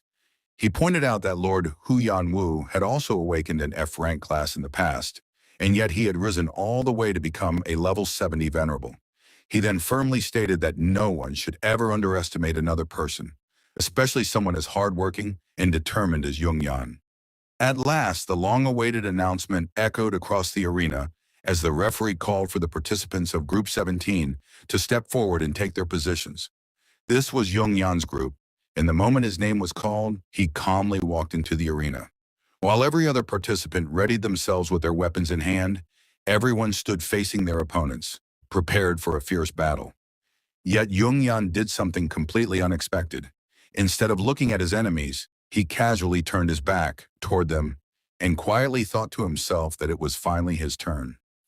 He remembered the promise he had made to his sister, that he would take her out for a good meal, and smiled to himself because he had no intention of wasting unnecessary time in this place. The students watching from outside immediately recognized him.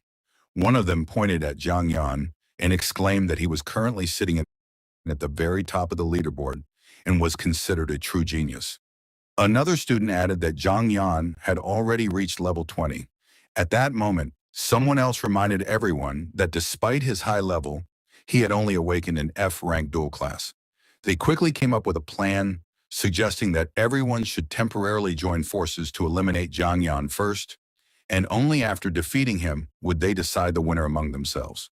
Hearing their discussion, Jung Yan simply looked at them with complete confidence and calmly told them to come at him together. His words immediately enraged the others, and they shouted back that every one of them possessed combat classes, and there was no way they could fail to defeat a single person like him. As the battle officially began, Zhang Yan activated the ability of his magical storage ring and instantly summoned his weapon into his hand. Looking at his opponents, he casually remarked that their weapons were far too poor and that the supplies he had obtained in Poison Dragon Valley were on an entirely different level. He even mocked them by saying they should have spent their money on buying better weapons. Before anyone could react, the principal and vice principal were both left completely stunned. Their minds focused on only two shocking facts. Zhang Yan actually possessed a storage ring, and the weapon he had just summoned was clearly an rank weapon. Without giving anyone time to recover from their surprise, Zhang Yan suddenly dashed forward at astonishing speed. His movement was so fast that he instantly passed straight through the group. While every spectator stared in disbelief, countless people began discussing what kind of footwork technique he was using because none of them had ever witnessed such incredible speed. Zhang Yan calmly crossed all of his opponents before stopping behind them and declaring in a relaxed voice that they had already lost. One of the students immediately protested, saying that Zhang Yan's agility might be extraordinary, but none of them had suffered even a single injury, so there was no way they had been defeated. Jung Yan simply answered with a calm smile, saying that was so. As soon as those words left his mouth, every weapon held by his opponent suddenly split apart at the same moment. Their blades had all been cleanly cut without any of them even noticing what had happened. During the instant Zhang Yan had rushed past them, he had already completed every strike. Seeing they're destroyed, one of the students trembled in fear before admitting that if Zhang Yan had truly wanted to kill them, they would all have been dead already, realizing the overwhelming difference in strength. Every one of them willingly accepted defeat. Moments later, the official announcement rang throughout the arena, declaring that Zhen Yan from Class 1 had won the Group 17 match. As Zhang Yan calmly walked out of the arena, he quietly reflected that after winning the preliminary school test, the official college entrance examination would begin in just 3 days. Now he could finally return home and treat his sister to the good meal he had promised her. He also felt satisfied because this battle had given him the perfect opportunity to provide a reasonable explanation for possessing the Qinggong sword. Now that everyone had seen him openly using it, no one would come looking for trouble over the weapon in the future. Watching Zhang Yan leave the arena, the vice principal could only shake his head in amazement and admit that the boy was truly different from everyone else. The principal smiled and replied that anyone capable of obtaining supplies from Poison Dragon Valley possessed strength far beyond what had been displayed in today's battle. He confidently added that even Lord Huo Yuanwu had not been as astonishing as Zhang Yan when he was young. The vice principal silently agreed with every word. Then the principal looked toward the arena once more and said that Nanrong No 1 Middle School had never produced the city's top scorer before. But perhaps this year, history would finally change. After that, another announcement echoed throughout the venue as the results of the preliminary school test were revealed. Group 68 Yunga Cao from Class 24 wins. The preliminary school test is over. A total of 68 people advance. Soon, everyone who had qualified was directed toward the preliminary test winners' rest area, where all the successful participants quietly took their seats. Junyang was also sitting there. But instead of celebrating, he remained completely calm. As countless thoughts ran through his mind, he silently began calculating the scale of the competition ahead. Nandrung. No 1 middle school has more than 1,000 students. In a single grade, there were 68 groups, which means 680 students participated in the preliminary test. Even after that, there are still more than 400 students who can normally take part in the college entrance examination. Adding the 68 students who advanced here, there are around 500 graduates from OH1 Middle School alone who will be participating in this year's college entrance examination in Nanyang City, has a total of 19 high schools. That means in this round of the college entrance examination, the number of my opponents will be close to 10,000. Just imagining the sheer number of competitors made him realize how difficult the road ahead would be. Winning first place against an army of nearly 10,000 talented students was far from an easy dream. It would require strength, determination, and absolute perfection, because even the smallest mistake could end everything. While Zhang Yang was still deeply lost in his thoughts, someone quietly walked over and sat down beside him when he turned his head. He was surprised to see that it was the principal himself. Seeing such an important person suddenly sitting next to him caught him completely off guard, and he thought to himself, "It's the principal. Why is he here?" Before Jan Young could even ask anything, the principal smiled warmly and spoken. "Relax, Tone. You've ranked first in both literary and martial arts for the past 3 years. I've personally presented awards to you several times, so you don't need to look so surprised, right?" After hearing those words, Junyang looked at the principal and replied with a respectful smile, "You are not just the principal, but also one of the 12 guardian deities of Nan City. It is only natural for a student to be a little surprised when someone like you suddenly comes over and sits beside him, right?" The principal could not help but laugh as he reached over and gave Jinyang a friendly pat on the shoulder. "You really know how to talk, kid. I like this kind of flattery. But do you know what would make me even happier? Bring the top scorer title back to No 1 Middle School." His tone was lighthearted, but the hope in his eyes was completely genuine. Those words left Jan Young genuinely stunned. He looked at the principal with disbelief and asked, "In this graduating class alone, we have 3 Shrank and 6A rank combat class. Awakeners! Are you really that confident in me and Frank to anyone?" Else such confidence would have sounded unreasonable.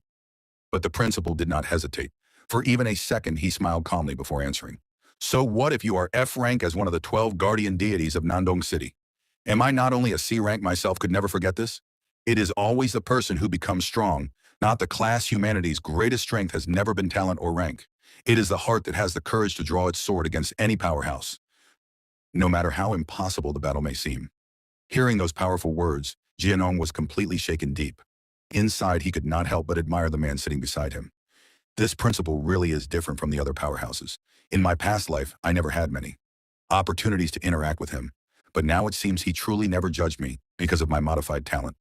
A feeling of respect naturally rose in Jen Young, Unka's heart, as he looked at the principal and said with determination, "Thank you for your guidance, principal. I will give everything I have, and I promise I will do my best to bring the top scorer title back to No 1 Middle School." The principal smiled with satisfaction after hearing that answer. Then he raised his fist toward John Young and said, "Good, that is the spirit. This is a promise between us. Come on, let's bump fists. This is a promise between men.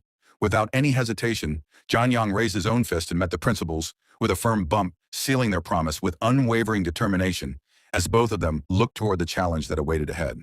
After that, the two of them bumped their fists together, sealing their promise with complete determination.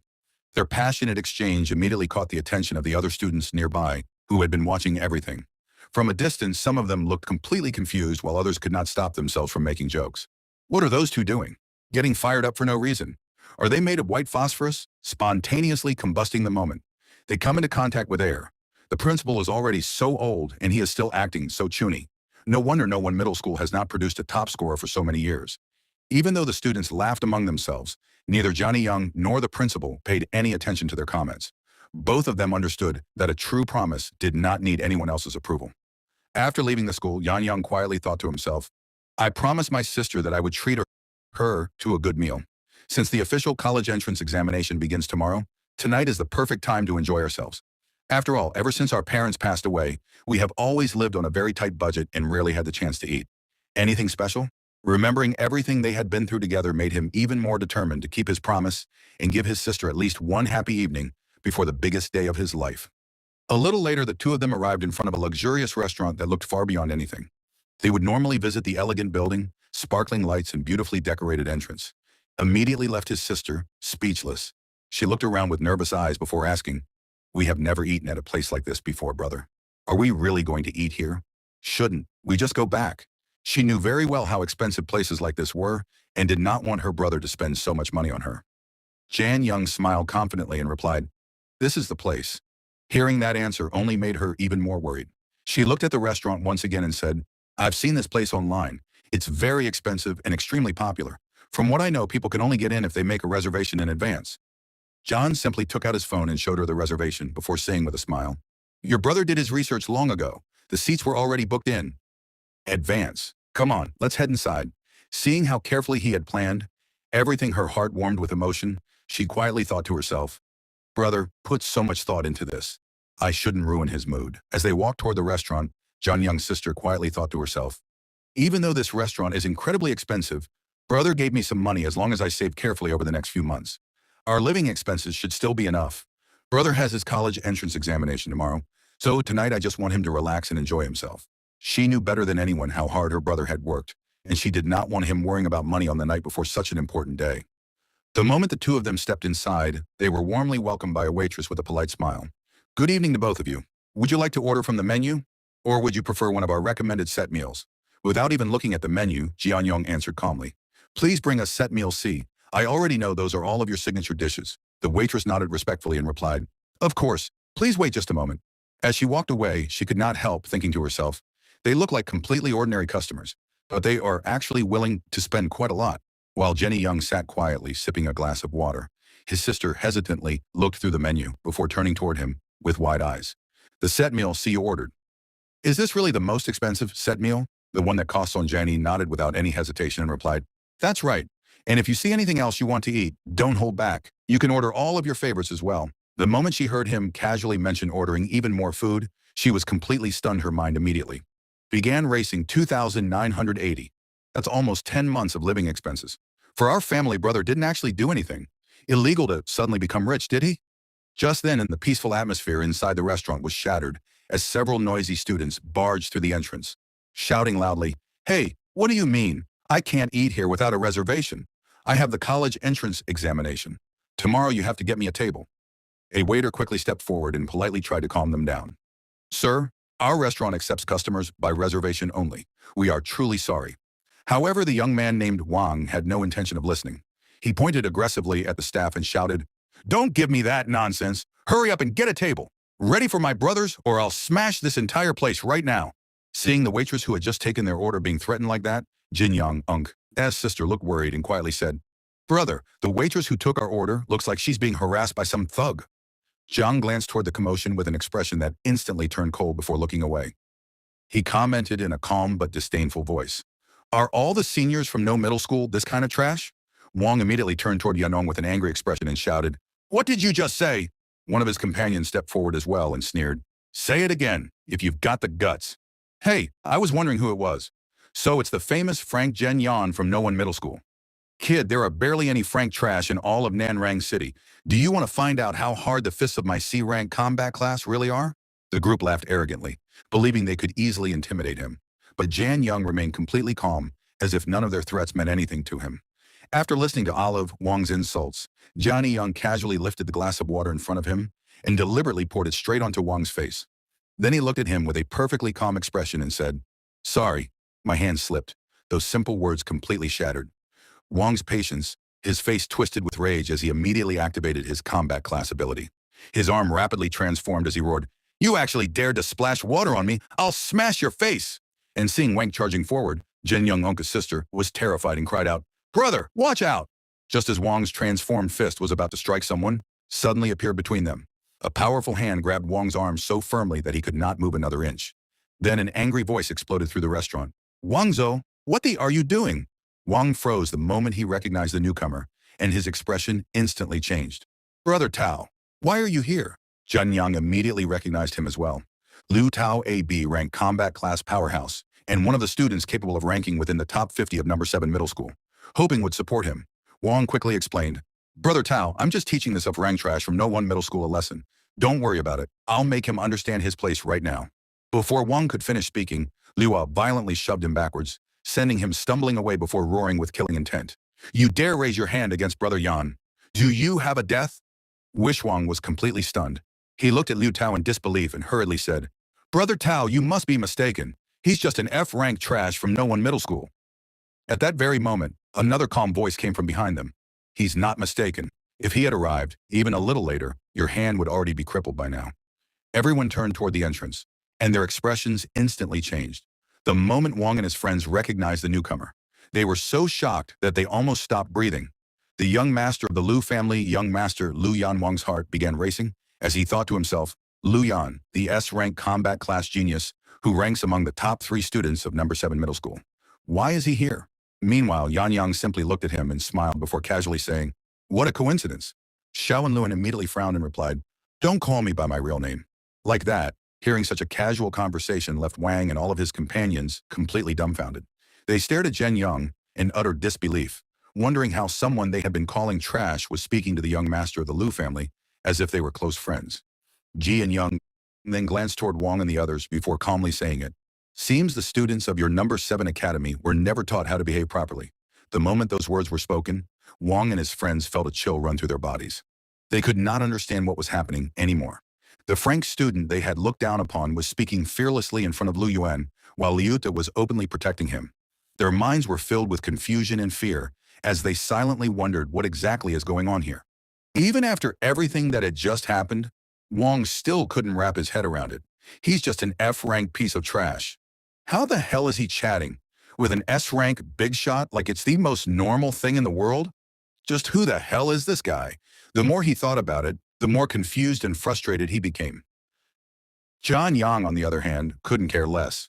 Looking at them with complete indifference, he said calmly, "Whatever. I don't have the energy to deal with you. Apologize to the waitress and get the hell out of my sight." The moment those words left his mouth, all of them immediately lowered their heads in front of him and replied, "Yes, right away, Boss Jiang." Without wasting another second, they hurried over to the waitress, bowed deeply, and sincerely apologized. "We're incredibly sorry. Please forgive the disturbance." The waitress remained composed and simply smiled before replying, "It's fine. Just make sure to book a reservation next time."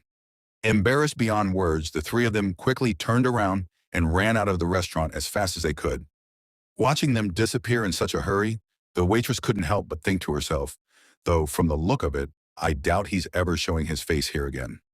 After the awkward incident was finally over, Liu Yan looked at Zhan Yang with a smile and said, "Funny running into you here, but I'd be a hell of a lot happier if I saw you at the city's college exam finals." Jian Yang answered, without missing a beat. "Then you'd better bust your ass, because otherwise, if you don't even make it to the finals, how are you supposed to see me?" Hearing that confident reply only fueled Liu Yuan's competitive spirit. He grinned and pointed at Zhan Yang before saying, "Just you wait until the finals. We'll see exactly who's the one not making the cut." After hearing Liu Yuan's challenge, Zhan Yang smiled to himself. He might be a rival, but he's really not a bad kid. Instead of holding any grudges, he found himself respecting Liu Yuan's determination and competitive spirit. Just then, the waitress returned to their table with a warm smile. Sorry for the wait. Here is your set menu, premium grade chuck roll. One after another, the rest of the dishes they had ordered were carefully brought to the table as well. Before long, the entire table was filled with an incredible variety of beautifully prepared, high-quality dishes. Seeing the feast laid out in front of him, Jian Yang couldn't help but smile with satisfaction. Across the table, Zhao Yao's eyes sparkled with excitement as she stared at the luxurious meal. Just hearing the names is making my mouth water. These are the crazy expensive ingredients I've only ever seen on social media. This is unbelievable. I never got to taste anything like this back when I was a lab rat in my past life. God bless freedom, it's so good. I'm the luckiest girl in the world to have a big brother who treats me to this. She could barely contain her happiness as she eagerly enjoyed every bite. At that moment, the expressions on both Jin Yang's and Zhao Yao's faces were almost identical, each of them smiling with pure satisfaction while enjoying the meal together. As they continued eating, Jian Yang glanced at his sister and asked, Zhao Yao, aren't you going to ask who those guys were or how I know them? Without even looking up from her food, Zhao Yao casually replied, because it doesn't matter who they are. No matter what happens or who you become, you're still my big brother. Her simple yet heartfelt answer caught Jian Yang completely off guard for a brief moment. He sat there in silence before a gentle smile appeared on his face. This is family. This is exactly what I'm fighting to protect in this life. I'm keeping this world safe no matter what it takes. The scene then shifted to the long-awaited day of the Nanrong City College entrance exam. Deep inside the demon rift of Nanrong City, the atmosphere was filled with excitement and tension as countless students gathered for the biggest day of their lives. A citywide announcement echoed across the examination grounds, reaching every participant. The annual college entrance exam officially begins today. Every single one of you is a 1 in 100 talent. This is the moment that decides your fate. The powerful announcement immediately raised everyone's spirits, reminding them that years of hard work would finally be tested today. The scene then moved to the college exam preliminary square, where thousands of examinees were waiting for the exam to begin. Looking around at the crowd, Jian Yang couldn't help but smile to himself. Funny. Everyone spent the last 3 years wearing school uniforms. But today, of all days, they all decided to ditch them. I'm the only one still wearing mine.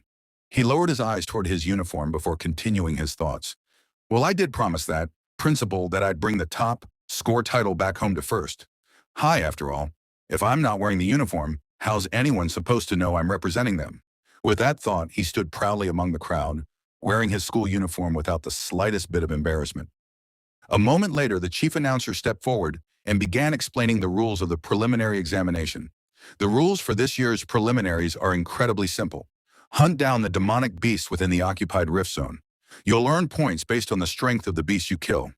As soon as the rules were announced, everyone understood that there would be no written tests or complicated challenges, only a real battle against demonic beasts, where every kill would determine their final score and ranking. The person overseeing the entire examination was introduced as Luo Sheng, the chief examiner of Nanrong City Awakener High School. The chief examiner continued explaining the rules in a clear, commanding voice. The top 100 students on the leaderboard will advance to the finals. The sensor bracelets you've been issued will automatically calculate a beast point value based on its aura. You have a 6-hour time limit. Choosing your targets wisely is a strategy. Then I wish you all the best of luck on the battlefield. As soon as the final words echoed across the square, the massive gates slowly began to open, and the countdown clock immediately started ticking. In an instant, the atmosphere exploded with excitement as every participant rushed toward the entrance, determined to secure a place among the top 100. Some students confidently declared that one of those spots already belonged to them, while others loudly claimed that the areas packed with the strongest monsters were theirs to conquer. Everyone was overflowing with confidence, eager to prove they deserved to advance to the finals, walking calmly through the crowd, completely unfazed by all the shouting around him. Jian Yang quietly analyzed the situation in his mind. The rules sound simple enough, but there's a lot more to them beneath the surface. For starters, the specific rift zone they chose for the exam is the absolute best testing ground, the Sinister Demon Forest. The monsters in this area range from level 15 to level 25.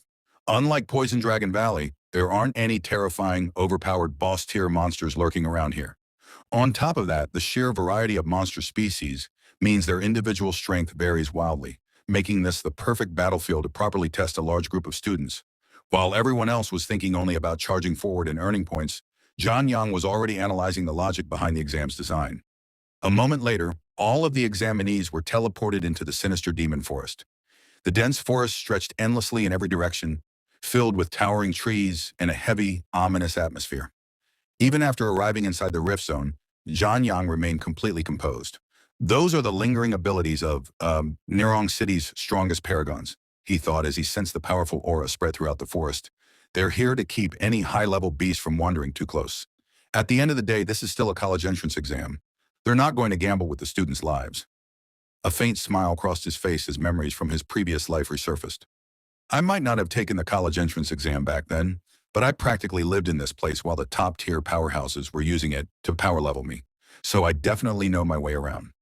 Not long after entering the forest, a warrior suddenly raised his voice and shouted to everyone nearby, "The rules never said we couldn't team up. Anyone want to form a hunting party? The points get split, sure, but our clearing speed will be way faster." As soon as he made the offer, several students immediately gathered around him, one after another. They introduced themselves and announced their classes and levels, hoping to be accepted into the party. "I'm a level 16 healer. Take me with you."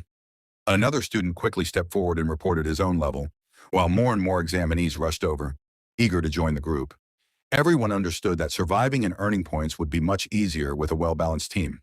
At that moment, a young girl walked over to John Yang and asked curiously, "So what's your class?"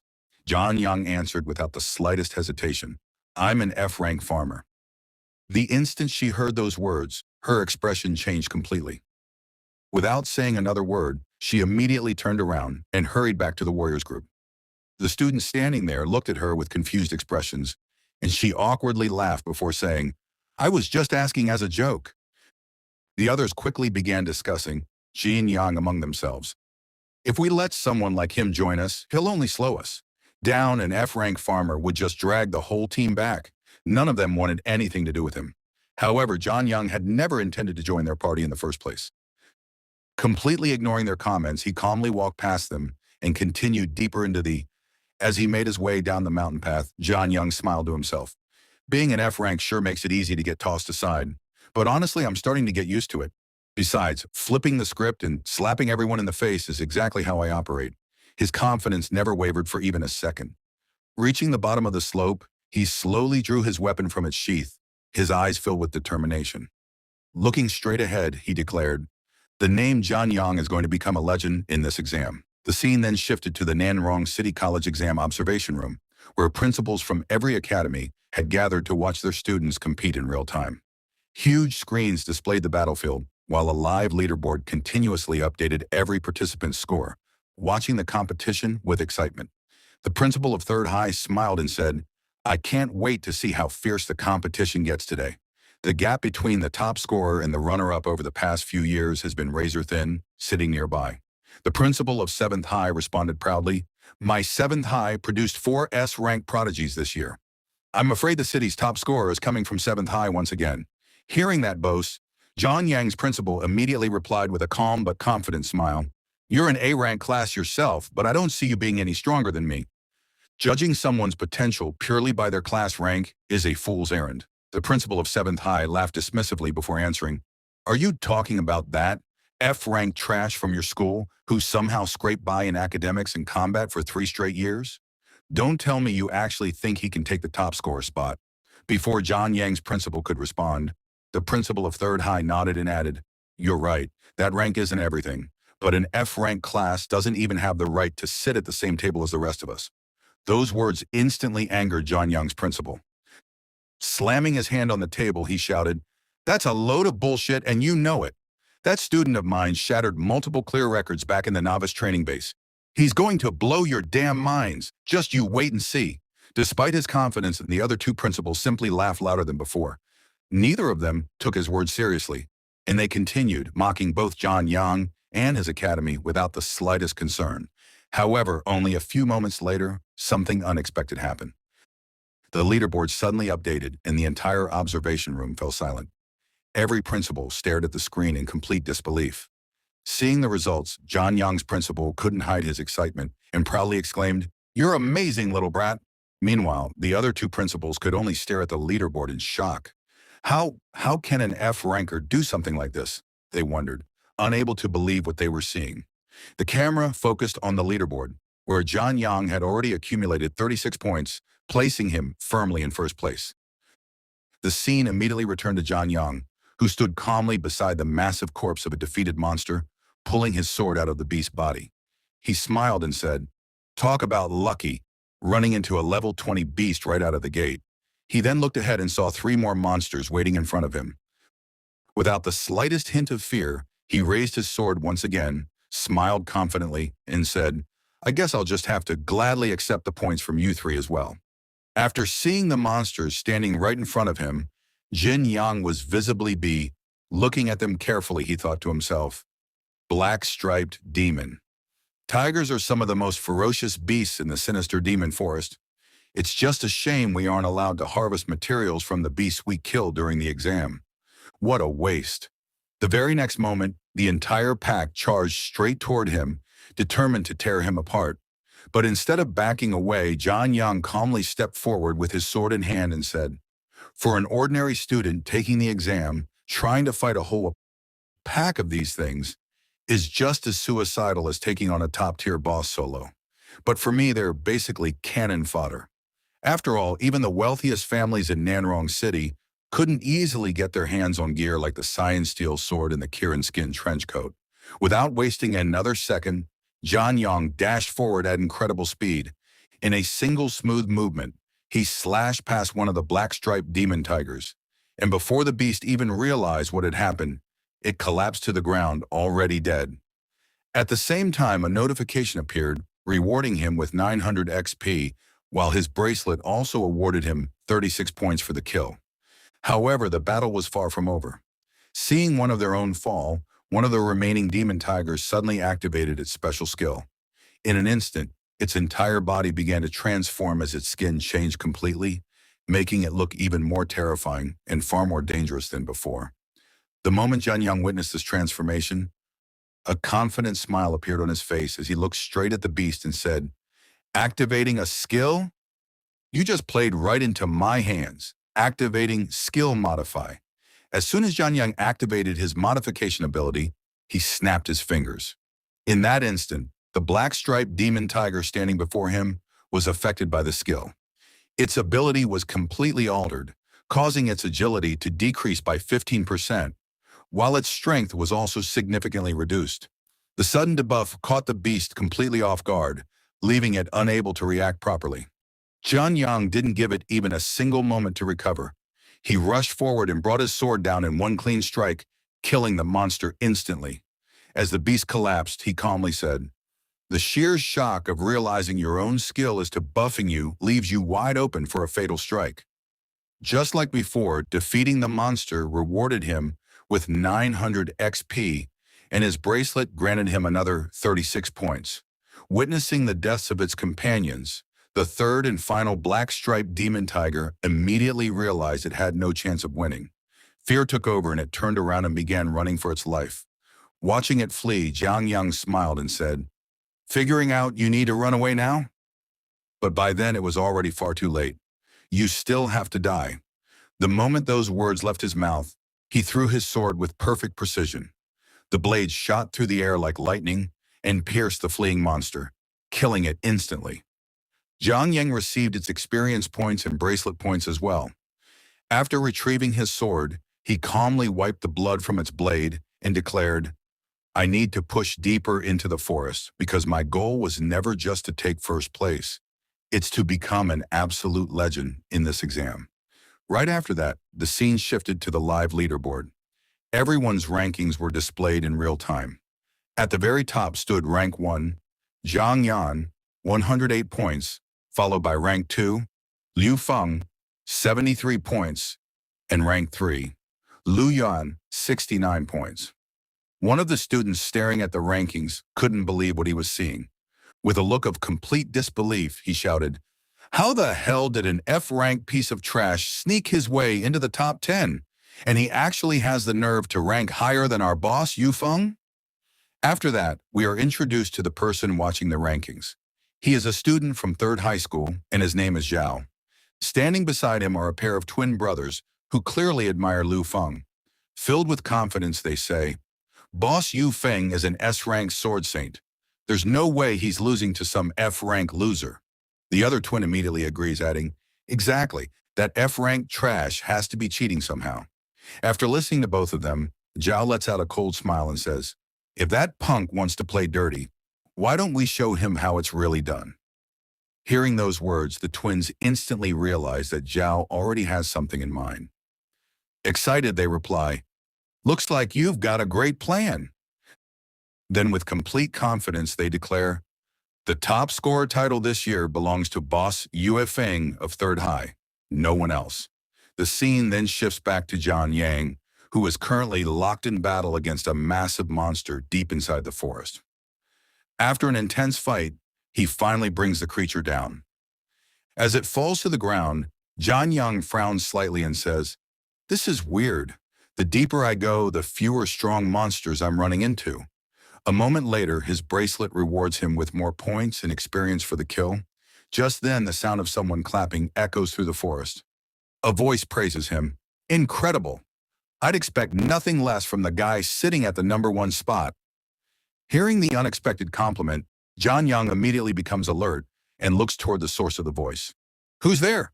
He asks. A few moments later, Zhao and the two twin brothers step out from behind the trees, revealing themselves. Wearing friendly smiles, Zhao speaks first and says, hey there, Boss Jian Yang. We're from Third High, and we were hoping to team up with you.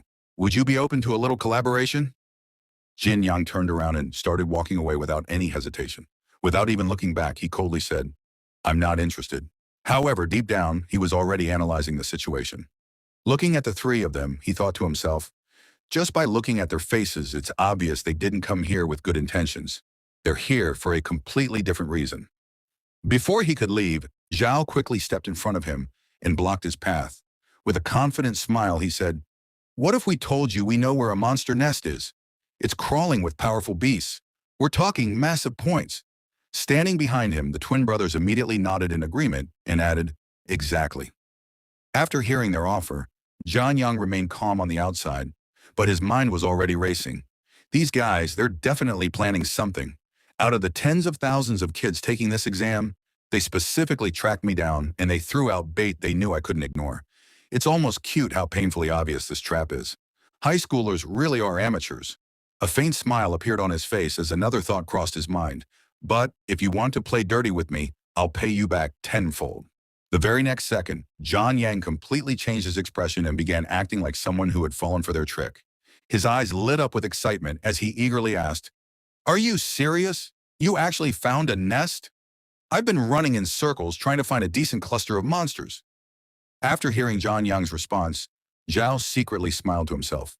Looks like he took the bait. If you think you can steal first place from Boss Yu Feng, we'll drag you straight to hell.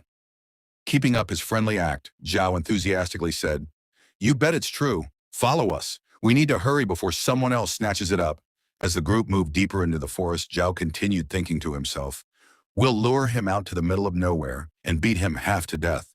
Then he won't be able to get in Boss Yu Feng's way ever again. Besides, Boss Yu Feng's old man is paying us a fortune for this. At that moment, the story flashes back to an earlier conversation. A mysterious man had given Zhao and the two twins their mission, saying, do whatever it takes to clear out anyone threatening Yu Feng's rank. In return, I'll pull some strings and secure your enlistment in the military.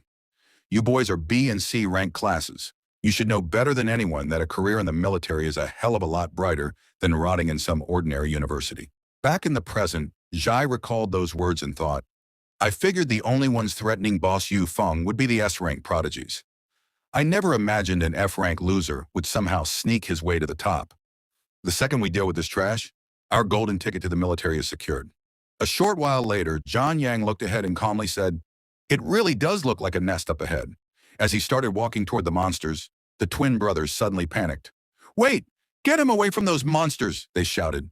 Realizing this was the perfect opportunity to attack, and Zhao and both twins immediately drew their weapons. In their minds, they thought, we're completely isolated out here. It's the perfect time to strike. One of the twins rushed forward with his club, preparing to smash John Yang from behind. But before he could land the attack, a gigantic monster suddenly swooped down from the sky and snatched him away. The creature was a blue-winged vulture, level 25. In the very next moment, it hurled the twin violently back to the ground. leaving him badly injured. Watching this unexpected turn of events, Zhao's face turned pale as he thought, what is a beast like that doing all the way out here? Don't tell me that bastard is smiling. We walked right into his trap. Meanwhile, Zhang Yang remained completely calm. Thinking to himself, he said, I wasn't lying when I said I knew my way around the sinister demon forest. It's just that the blue-winged vultures are so rare. I didn't want to waste time tracking them down. But right now, they're exactly what I need.